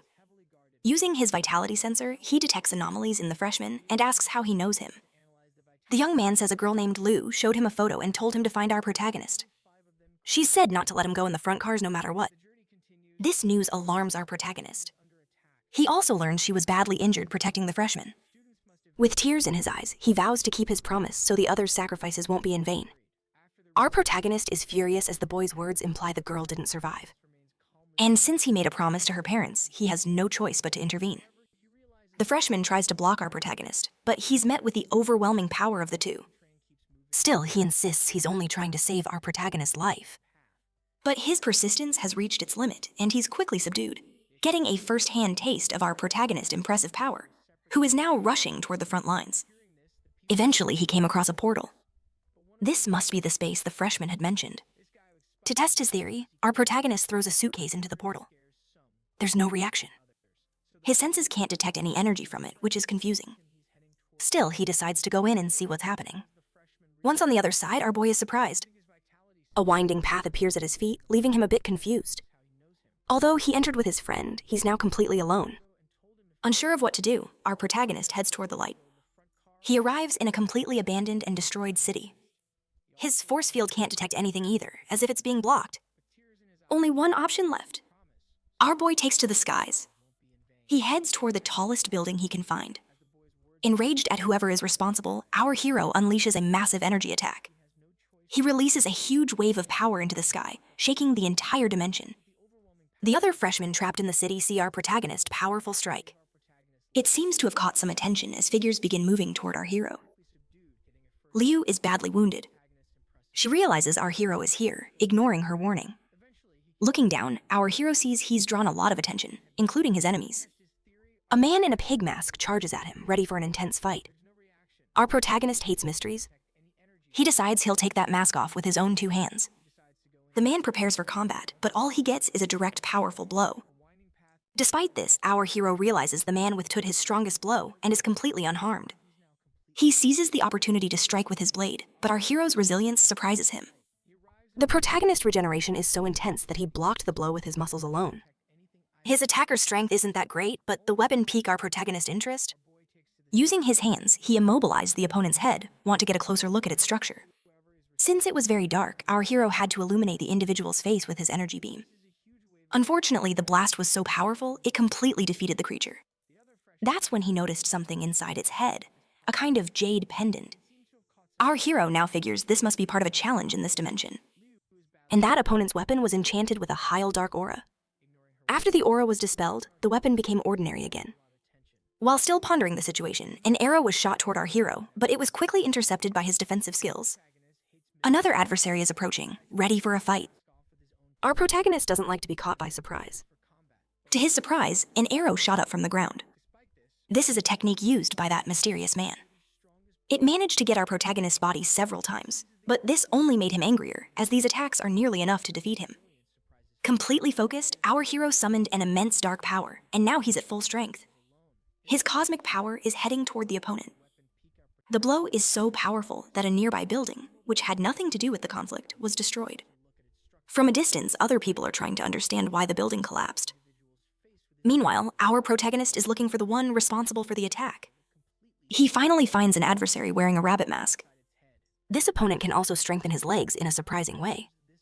This was done so he could leap with great speed. Even so, it's not enough to surprise our protagonist. Although he defended himself, he realized the masked adversary is a martial artist, who was already pointing his spear at our protagonist's face. But before he could be hit, a barrier of ice was summoned to protect him. Thanks to this technique, the adversary was completely surrounded by a wall of ice. Our protagonist friend was the one who created it, and with his sword, he intends to stop the opponent. Since he wasn't prepared, his strike wasn't fast enough to hit the creature. All he managed to do was make the opponent even angrier, who now advances, executing several spear strikes, completely destroying the ice wall. But our protagonist friend has his own skills.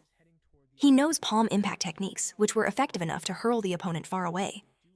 At that moment, the creature understood what happens to its adversaries. An enormous dark energy is approaching its body. It's our protagonist, who in his most powerful form managed to subdue it with a single move. Following this action, another energy explosion occurred. Minutes earlier, a few people were talking in an abandoned building. He knows the Mass Moon's weapons can overcome any defense. And the guy who showed up firing his energy into the sky must be just another defeated competitor, because now everything has gone silent again. This woman knows that the prodigies of this generation are on another level and are capable of fighting the mass ones. And compared to those from the Huda region, the other students aren't as strong. As they reflected on this, another energy explosion happened, leaving those people completely speechless. The long-haired guy is also watching this. He asked his friend what he thinks about it. And an introverted colleague in AOD believes it's a freshman's technique.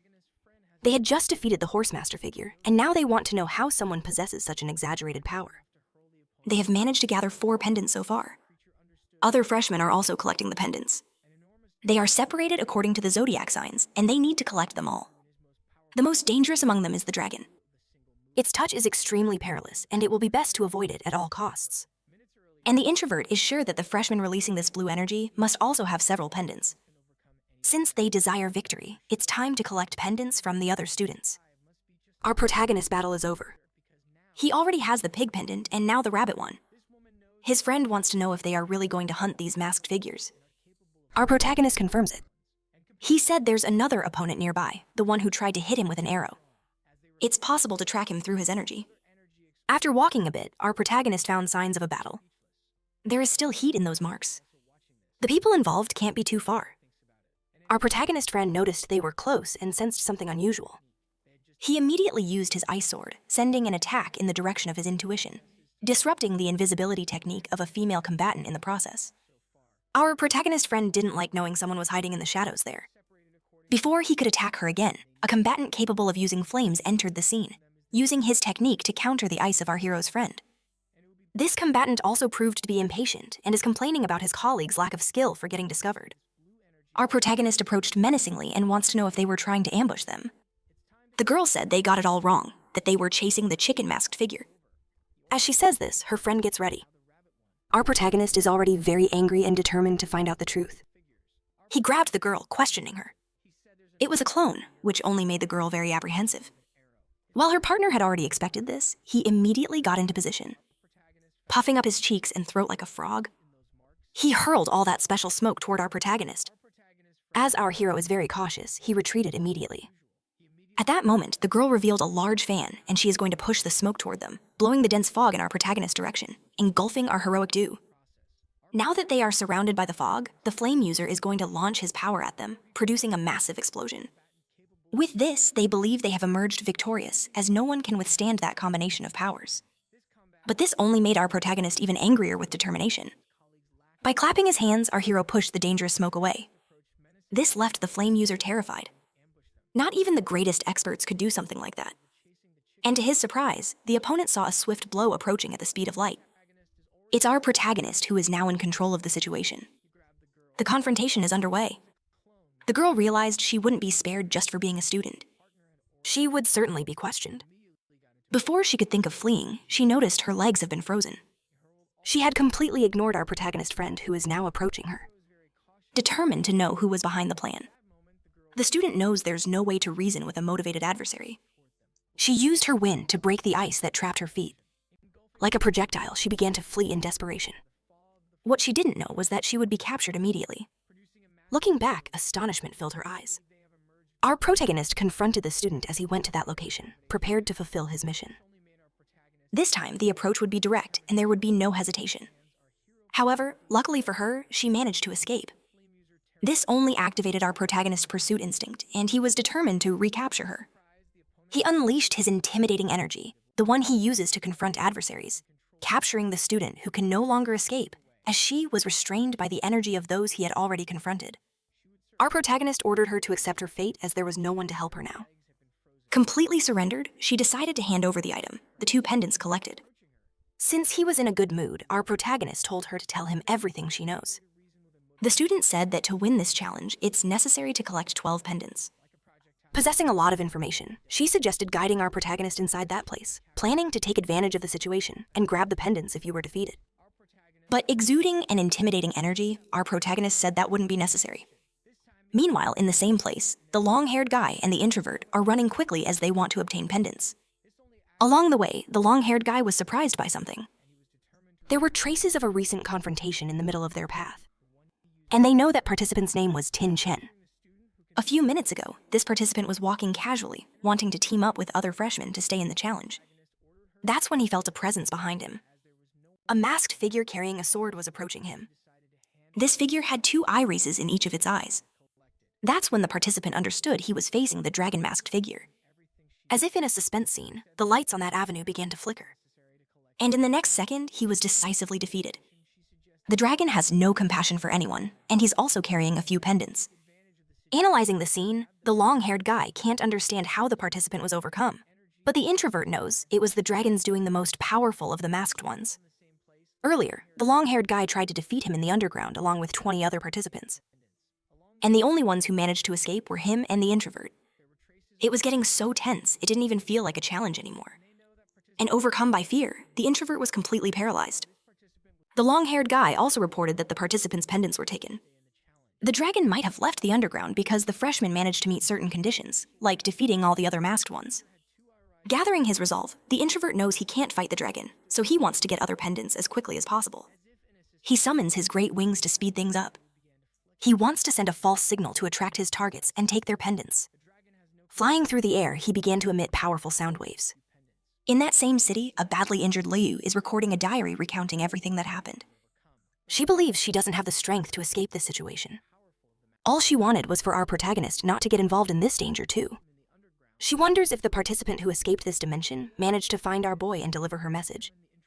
While reflecting on this, she heard something terrifying, and she immediately thought she'd been discovered. In her current state, she won't be able to escape, making her a potential target for pendant thieves. The winged introvert ended up locating Liu, and it seems she has the ox pendant, which is very useful. He also knows where she's heading now. He believes it's a trap set by the girl, trying to lure him to the underground where the dragon is, but he knows the creature has already come to the surface, so it's time to find her and take her pendant. Determined to find the girl, he went straight to the building where she was. With his wings, he stops in midair, saying that no one can hide from him. But what the introvert didn't expect was to hear that voice from earlier. Furthermore, in the shadows, he saw a sword wielder in a dragon mask. Completely terrified, he felt a chill, believing the dragon is targeting pendant bearers. This reminded him that he's currently carrying 4 of them. The dragon's eyes are glowing menacingly, and the introvert realized it's time to run. There's nothing he can do to defeat this creature. And because he hesitated, he was drawn into the dragon's domain, a technique he didn't know the creature could use.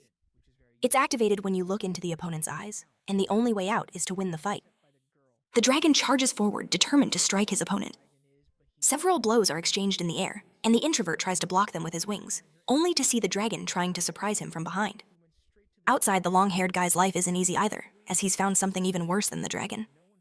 It's our protagonist in his most intimidating mode, and can't believe those individuals used the general chat to provoke everyone.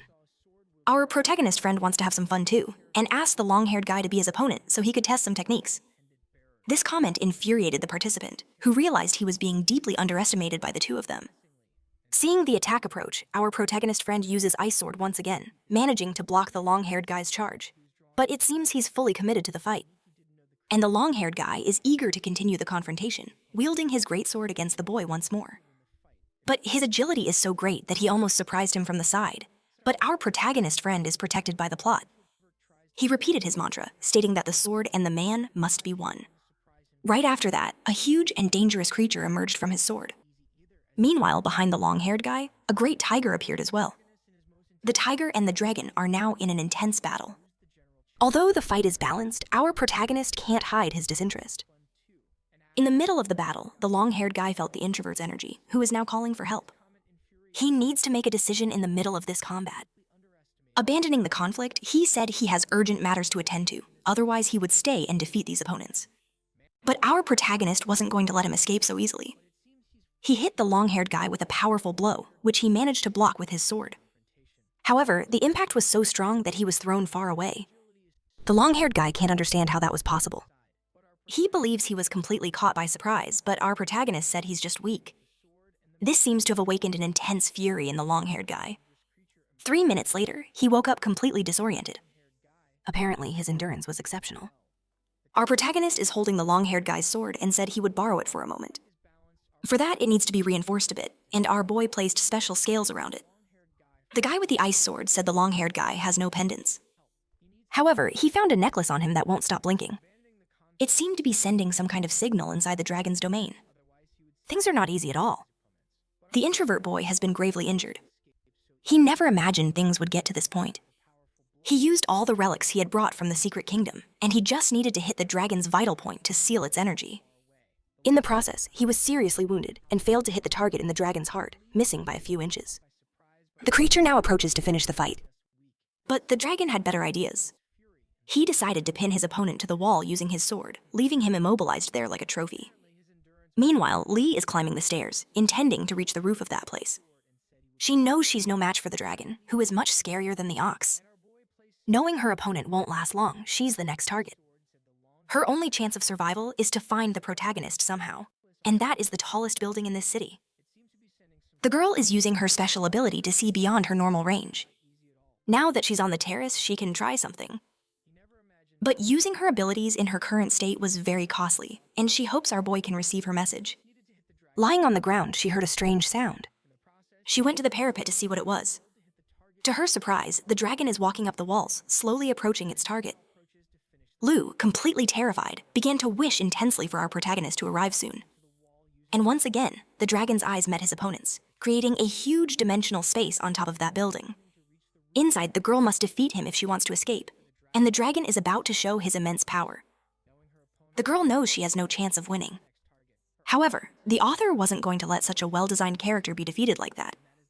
That dimension is being shattered from the outside. Our boy has arrived to save the day because he made a promise to the girl's parents. Desperate, she screams our protagonist's name. And the dragon realized things are about to get a little more complicated because heading his way is a determined young man eager to impress a girl. A powerful combination. The sword descends upon the dragon relentlessly. The blow is so devastating that the building was sliced in half.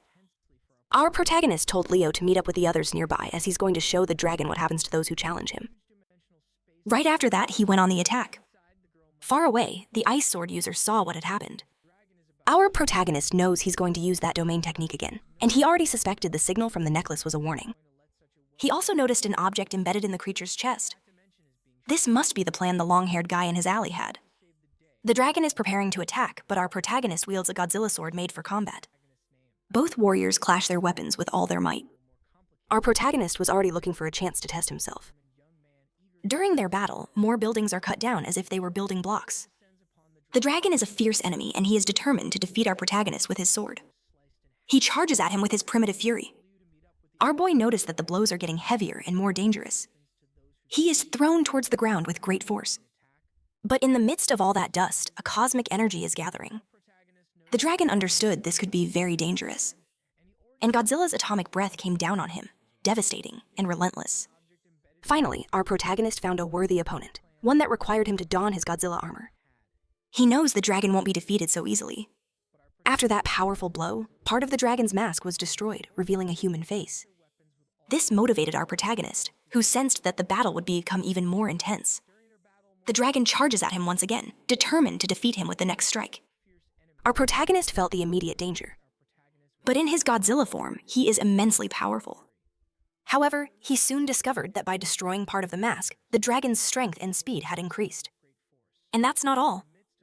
The special ocular technique is now being used constantly. With his great strength, the dragon managed to shatter the magnificent sword. This left our protagonist quite surprised, because now he has no weapon capable of withstanding that powerful assault, and the dragon's katana is approaching faster and faster. At that moment, the protagonist acted decisively, activating his maximum power and stopping the sword with incredible force. Finally, he managed to restrain his adversary. At such a short distance, his attacks are very effective. Even a dragon realized there was no escape. He was hit by a powerful blow to the chin. With that strike, his mask was completely destroyed.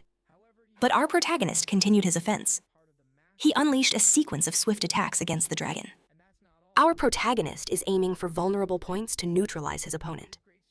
At the same time, he's blocking his adversary's energy points, increasing the internal damage. From the force of the blows, the dragon became very weak and even dropped his sword.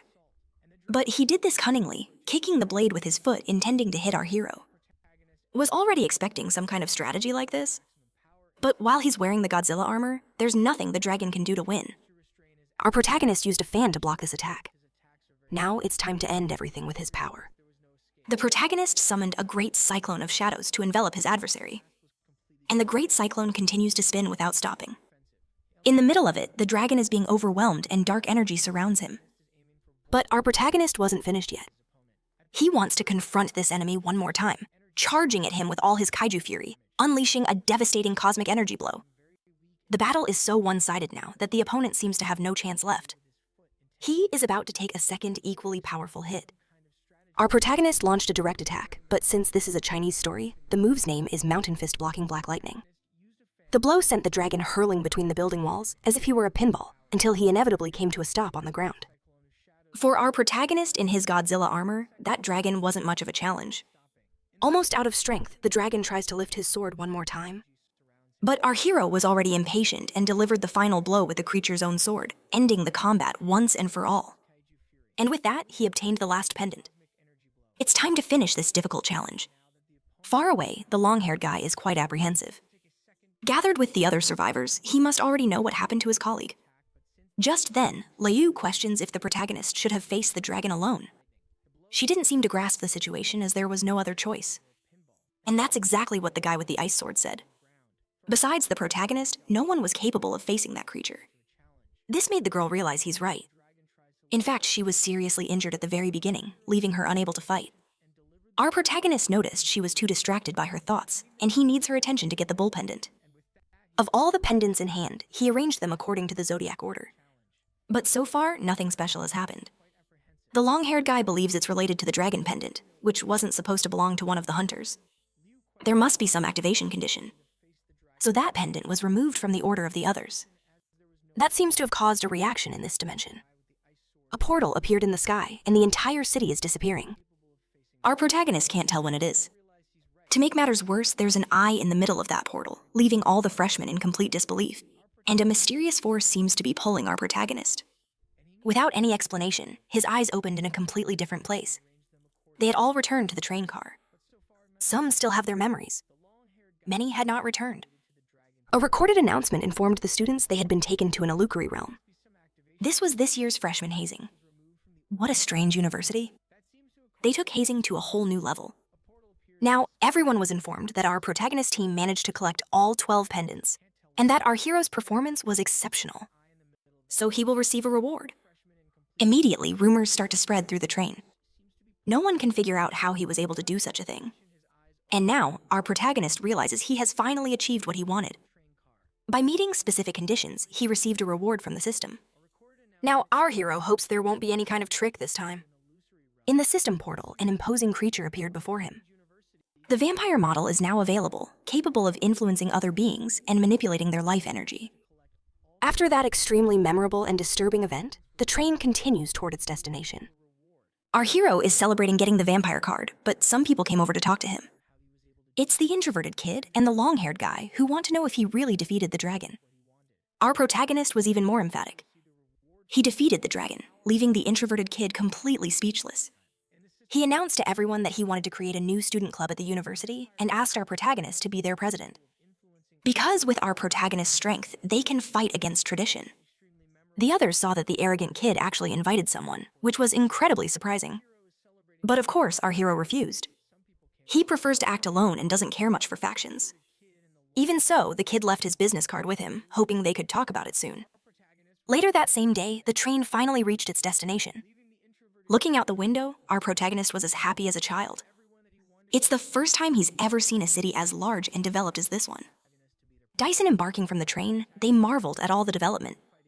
An assistant is showing all the freshmen which way they should go. And gradually, they become immensely shocked because an aircraft worthy of StarCraft is waiting for all of them. A recorded announcement said the students must board it and find their respective seats, which have the same number as on the train. Our protagonist ended up meeting Lou, but the girl had been advised by her own mother that even though they are engaged, they aren't married, so she must control her hormones, giving our hero a somewhat aggressive response. In any case, the young man's question was about the aircraft, and he learned from Lu that the university is in the sky in a floating city. The aircraft finally took all the students there. There is an electromagnetic field around the entire city, preventing dangerous monsters from approaching. After disembarking, they need to show their IDs. After that, they go through one more station and finally arrive at the dorms. All the buildings there are enormous, and our hero can't stop being impressed by it all. Some even think he's some kind of idiot. At least he and his friend with the ice sword will be close, separated by only 2 floors. Our protagonist was surprised to find they would have a 100 square meter apartment fully furnished with a state-of-the-art computer and even a jacuzzi tub. For him, it's like staying in the best hotel that exists. Now, it's time to get down to business and test the vampire model. Using his student ID, he can use the university app and spend points to buy interesting things. But he soon discovered that the prices of things are simply absurd. And now our protagonist needs to be very careful with his spending. He bought a few items that could help him with his motivation, and they were immediately delivered by drones. Our hero is very excited to use those crystals. Using them all at once was very uncomfortable. His stomach could barely handle it. But the effects of the vampire powers are truly indescribable. Even his fangs grew larger now. Sucking an enemy's blood will be very easy. His nails are also long like claws, which gave our protagonist an interesting idea. He thought it would be cool to pierce his own throat with his new claws. Our protagonist gagged at the idea. A large wound appeared on his neck, but it regenerated almost instantly. With this, he realized his regeneration had become even faster, and it was incredibly obvious to him. Now, in the training room, he will test his other skill, Red Calamity. Closing his eyes, he tries to concentrate his new energy. His eyes open, filled with determination. On the other side of the arena, a malevolent figure appeared. Our boy asked the figure to approach and try to hit him with a punch. The malevolent figure channels its power to deliver the best possible blow, causing another equally malevolent figure to appear on its back. Now its fists are ready to strike our protagonist. He tries to defend himself in the most foolish way possible by crossing his arms in front of his face. It's a guard that doesn't exist in any martial art. It would have been interesting if the malevolent figure had hit him in the stomach, but it went straight for his defense. Our protagonist felt all the bones from his elbow down shatter, and the force of the impact was so great that he was sent flying. As he got up, he noticed his arms felt like boiled noodles. Now, it's time to test time freeze. To our boy's surprise, he managed it for 5 seconds. That's his current limit. He decided he would keep trying to increase it. With great concentration, he managed to raise this limit little by little. But to reach the 5-second mark, he's about to explode. And his barrier was completely destroyed upon reaching his new limit. 5 seconds is the body's original limit, but for our protagonist, it's just a barrier to be broken. The next day, he's walking through the university. Thanks to the vampire ability, sunlight isn't very pleasant for him now. Our boy is feeling uncomfortable. As they were walking, the ice sword guy asked if our protagonist had heard about the latest reforms that year. Classes will be in small groups like a mentorship, and students can seek guidance from different mentors. Our protagonist wants to know if he needs to look for someone, and his classmate informs him that in his case, he doesn't. Showing him a notice shared at the university, he explains that our boy did so well in the hazing ritual that he can choose any mentor, and none can refuse him. Heading straight for the gym, there's a long line of students. Our protagonist doesn't want to waste his time there and says he'll meet up with his friends soon. Since he can be refused, he can use this advantage. But for him, having to choose a mentor will be a huge pain. Until our boy smelled a very different scent. This is the smell of blood. Immediately, he started following this trail. Thanks to his new abilities, he could sense an aggressive aura. Following the trail, he was surprised by what he saw. A girl was crouching on the ground eating a sweet potato, and she doesn't seem threatening at all. Our boy can't understand how such a cute girl could be the source of that evil energy. Standing up, she asked if our protagonist trains with a demon's body. Since this is true, he was surprised. She then said she helped Kohu himself improve his technique. Our boy knows exactly who that guy is. He's the weirdo with the broccoli head. And the girl said this man was her disciple 90 years ago. But our protagonist has a hard time believing it as she looks very young. A few things are impossible for those who have reached the pinnacle of martial arts. Maintaining such an appearance isn't that challenging. Changing her expression, the girl asks if our protagonist doesn't believe her, and he started to joke with her. Right after that, he felt as if his head were in a guillotine. Such was the killing intent of the woman before his eyes. And the sensation was so real, it felt like a hallucination. That is the true Scarlet Calamity. But before he could say anything, the girl put a lollipop in our protagonist's mouth. She apologized for getting too carried away. She didn't want our boy to complain about her to the university. She only gets a few hours of release each week, growing more curious. Our protagonist wants to know who she is. Her name is Goni, the weird girl, a very powerful grandmaster. She even made the university president cry when they were kids. Hearing all that, our boy immediately dropped to his knees. If that girl really is a grandmaster, she could help him overcome this technical bottleneck, as their styles are very compatible. As he formally asked to become her disciple, the woman was visibly taken aback. Far away, back at the gym, the mentors are observing the students. Among them are the 5 deans. The other students never imagined they would be there, but they only came to this selection because of our protagonist, who managed to overcome that deadly challenge. Since he achieved the maximum score in all categories by defeating the dragon to the deans, our protagonist doesn't even know who the dragon really was. He's a model created by a supercompute based on Honging's abilities when he entered the university decades ago. No one has surpassed his data in a century. And if our protagonist defeated the artificial model, it's because he possesses great talent. Everyone is eager to meet him. But a secretary brings the dean terrible news because he had already chosen the weird girl as his mentor, leaving all the professors visibly upset. At first, she didn't much like the idea of having that young man as her discipline. In fact, she said she had already been expelled from this grand institution. But our protagonist knows she gets out a few hours a week, which would be more than enough, and he can help her win her freedom, a completely irresistible offer for her. While they were discussing her terms, all the deans appeared. The stone man reminded the weird woman of her own words. She had promised not to interact with students when she was free, and due to her mental state, she is not fit to teach. The old man told her to go home, but the woman was not willing to do so. But not wanting to antagonize them, she called her new disciple to go home together. As he follows his new mentor, our protagonist observes the university until they arrived in front of a large door. Inside the elevator, he asked if she lived there. She said yes, and that she had had problems in recent decades, accidentally causing incidents, but had recently learned to control herself. Sensing the boy's enthusiasm, the teacher asked if he wasn't afraid. And he finally realized he could be easily overpowered in that place. Curiously, they arrived at a very particular floor. When the elevator door opened, he saw a narrow hallway designed that way, because only that teacher ever passes through. There was a countdown happening, and our protagonist wanted to know what caused it. Anxious and in a hurry, the teacher said they needed to get to the other side immediately. If she didn't make it in time, an alarm would sound at the university, and everyone would be looking for her. Helping his new mentor, our protagonist hurried to get through as well. On the other side of the door, they were completely isolated from the outside world, and a barrier also appeared in intense energy field. This causes any martial technique in that space to be greatly weakened. The teacher explained that this was her containment housing.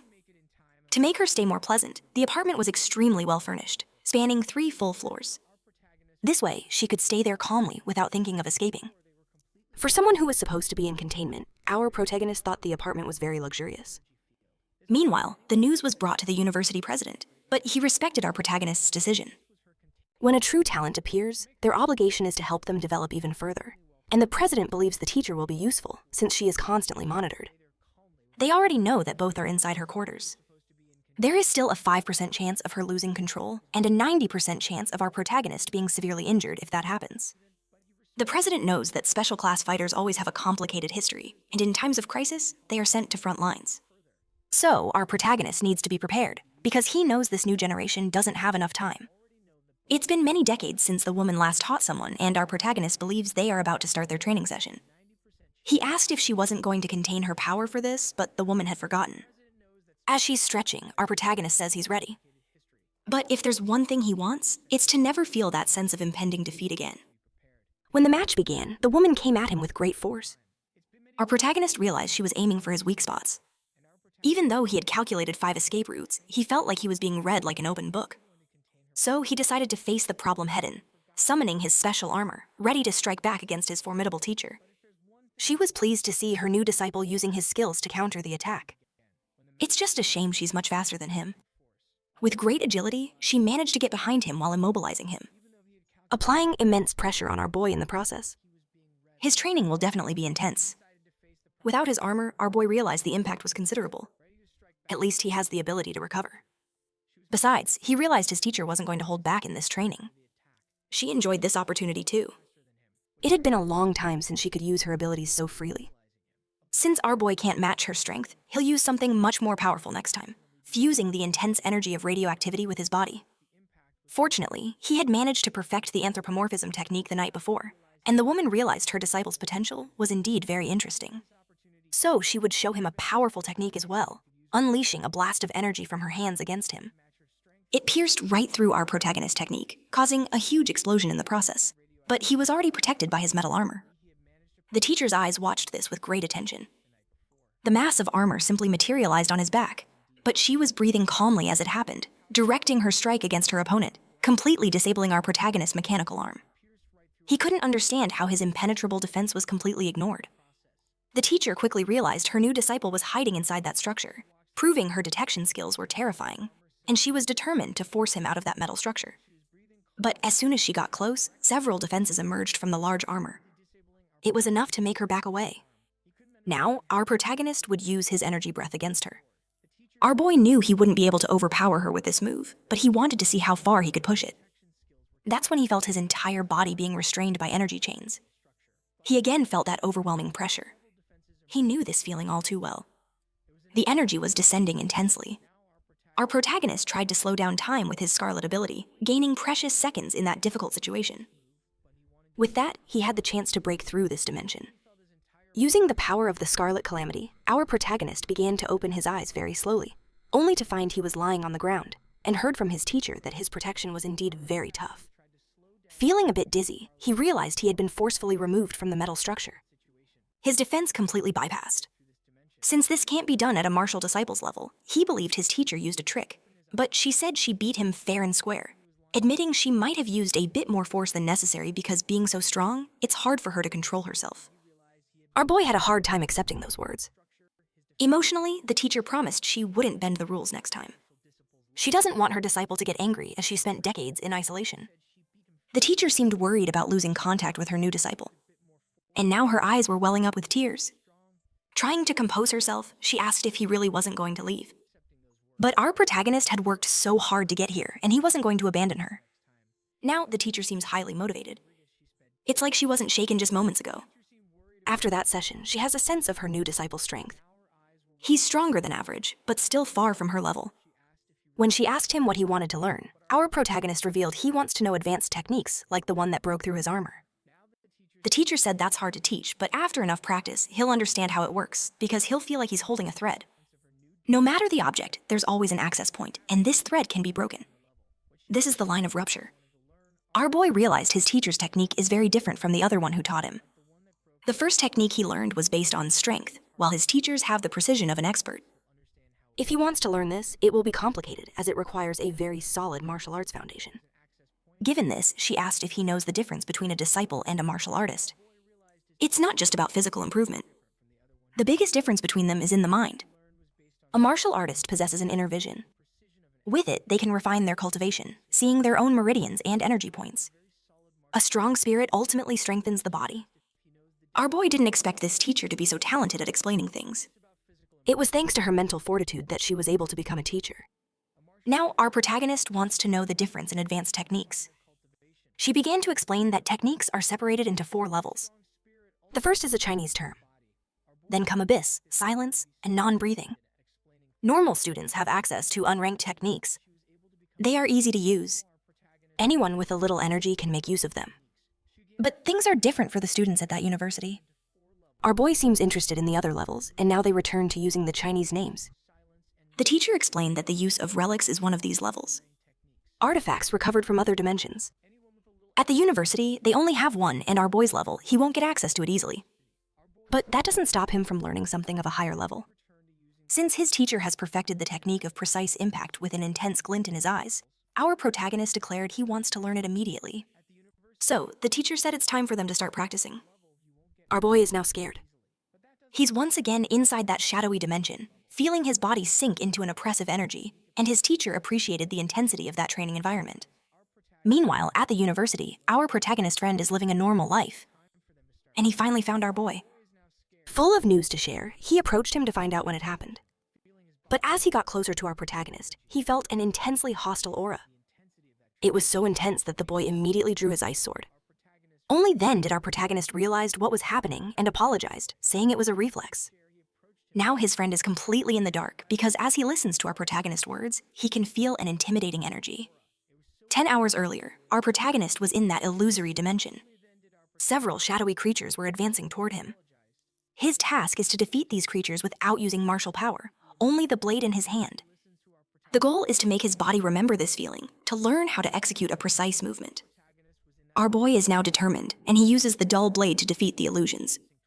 This leaves his teacher very surprised, since not all martial artists are capable of training in that place. Our boy's mental strength is exceptionally high. He should have been overwhelmed by the hostile aura, but that didn't happen. Now, our protagonist has made it back to his room. That first day was very intense, and that's why this is the best university there is. While he's relaxing, his phone started to ring. It's his fiancée wanting to know what happened on the first day. She also informs him that her mother sent the object our boy had asked for. She'd also sent a big thank you since Lou was helped by our protagonist during a challenge. Our boy offered to go to her room to pick up the package, but the girl thought it best not to bother him and refused, saying she'd send it via drone. She'd also found a mentor who was guiding her development very well. But when asked about his teacher, our boy preferred to stay quiet. The semester proceeded normally. Several student factions emerged as academic life seems to be very interesting, and gradually these groups started to clash. One of these groups is the Dragon Clan, and among them is the most popular freshman in the nation. Almost no one remembers what our protagonist has done so far, as he simply disappeared for the last 3 months. The truth is only we know that he's still training with the eccentric teacher. Right now, she's applying control pressure on our boy's body to refine his martial energy. But our boy isn't enjoying this at all. With his energy sealed to doing these push-ups is incredibly difficult. The pressure from his teacher's energy is almost unbearable. She's also counting every single rep, and right now he's nowhere near the 10,000th. Our protagonist can no longer stand his teacher's taunting comments, but her patience is also running thin, and she started motivating him in a much stricter way, which ended up working because our boy is moving much faster now. Finally, the training paid off and an explosion of energy erupted. This expelled the impure energy, renewing our protagonist's muscles. He now has completely new fibers, restoring his martial. His shirt disintegrated, showing the great increase in his power and leaving his teacher pleased with his progress. After this session, our boy wants to go back to his room. He's been here for 3 months. A bit emotional, the teacher asked if he would ever return. Our boy assured her he'd be back soon as he needs to teach his teacher how to play video games. Outside once again and seeing the sunlight, our boy felt happy, even if his inner self dislikes the light. It feels like he's been isolated for a lifetime. And now there's a lot of work to be done. Part of the university's evaluation involves taking on outside missions, performing all sorts of dangerous tasks. Heading to the activity center, our boy wants to take on some tasks. And on the way, he ran into his friend. Isord never imagined he'd see our boy that day. He had waited a long time. Talking for the first time in a long while, our protagonist learned that his friend became a martial artist 2 months ago. And now, in our boy's presence, Isord noticed a dramatic change. 3 days ago, he saw a match between 2 students. One of them was the vice president of the Dragon Clan, and he ended up losing to another prodigy who is now in everyone's spotlight. While they were talking, a girl arrived. This is our protagonist's fiancé. But as soon as she saw our boy, she remembered something. She had received some rather embarrassing advice from her mother. She tried to approach him for a more affectionate greeting, but she got shy and couldn't do it. The boy found it strange that she didn't even say hello, which ended up upsetting his fiancé. Now that everyone is inside the building, they can look at the available missions. The girl and Isorn have already completed 3 more missions than required. They're only here to help our protagonist. The boy has already chosen 3 interesting tasks. They all involve dealing with dangerous individuals or wild creatures.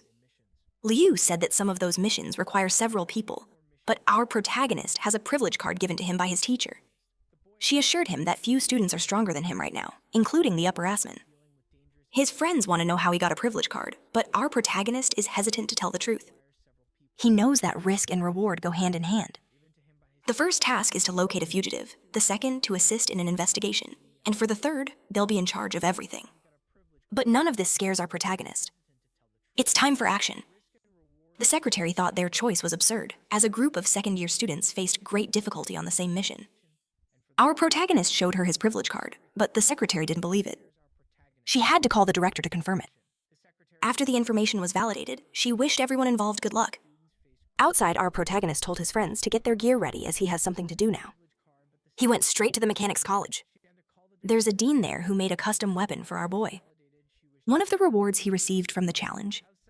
It's finally time for him to use his new special sword. That really is a very interesting sword. And after making a few swings with it, our boy was very pleased with what he had received. Every strike from that sword is simply decisive. Even though it was made to his measurements from 3 months ago, it adapts perfectly to his martial artist body. The professor's work was truly incredible. Now, our protagonist and his team are outside to carry out this investigation. They are using the identities of normal students. Our protagonist's vitality sensor has been enhanced. He can feel anything. An ice sword said they should head to the dormitory reserved for them. At that very moment, an old man offered them a ride. This got our protagonist excited. The mission is finally starting now that they're all in the old man's cart. They had to listen to him ask several questions. He was surprised to find out they were students from that place, as he doesn't know their families.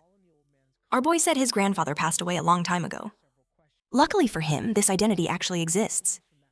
Everything was well planned. The old man is thrilled that these kids still remember their roots. He finally dropped the youths off where they'll be staying.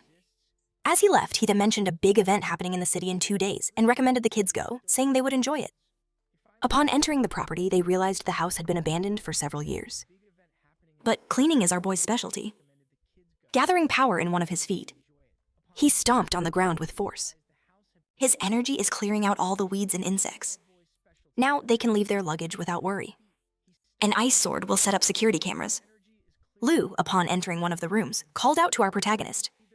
She seems to have found something interesting. There's an altar in the house, but they can't tell what it's for, as it wasn't originally there.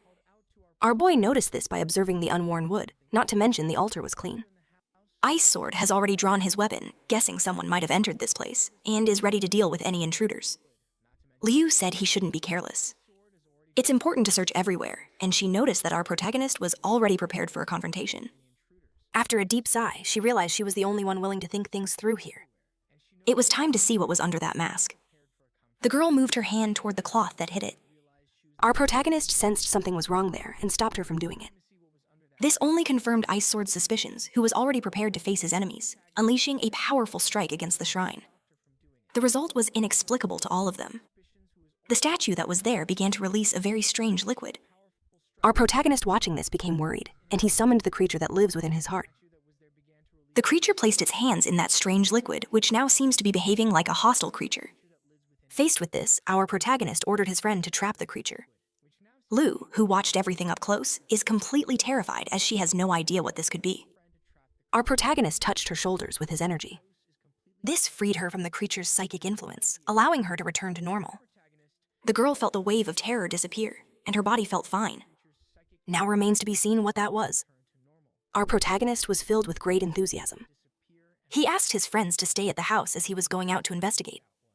Elsewhere in that city, there is a temple, and the old man who gave our boys a ride is there to deliver a message. The monk greeted him, saying his boss was waiting inside. The old messenger is now being led by the monk.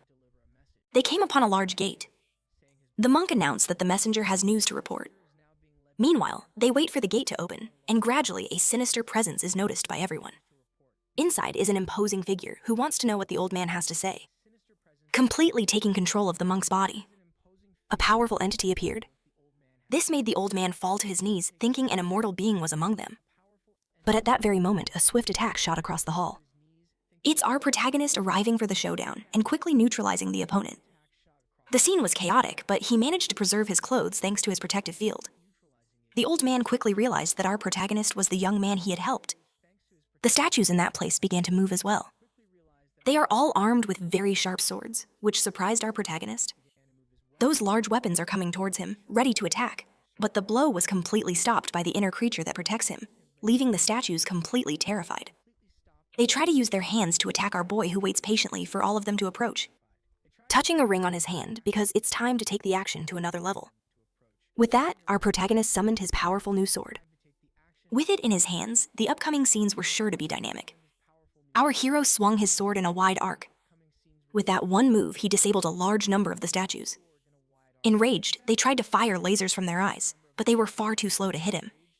Leaping into the air, he readied himself for the final blow. He delivered a precise strike against all of his mechanical foes. Watching the destruction was the old messenger, who was struck by a laser from one of the statues. Now all that was left in the grand hallway was destruction. Our protagonist sensed no life force from the statues, but was surprised to discover they were machines.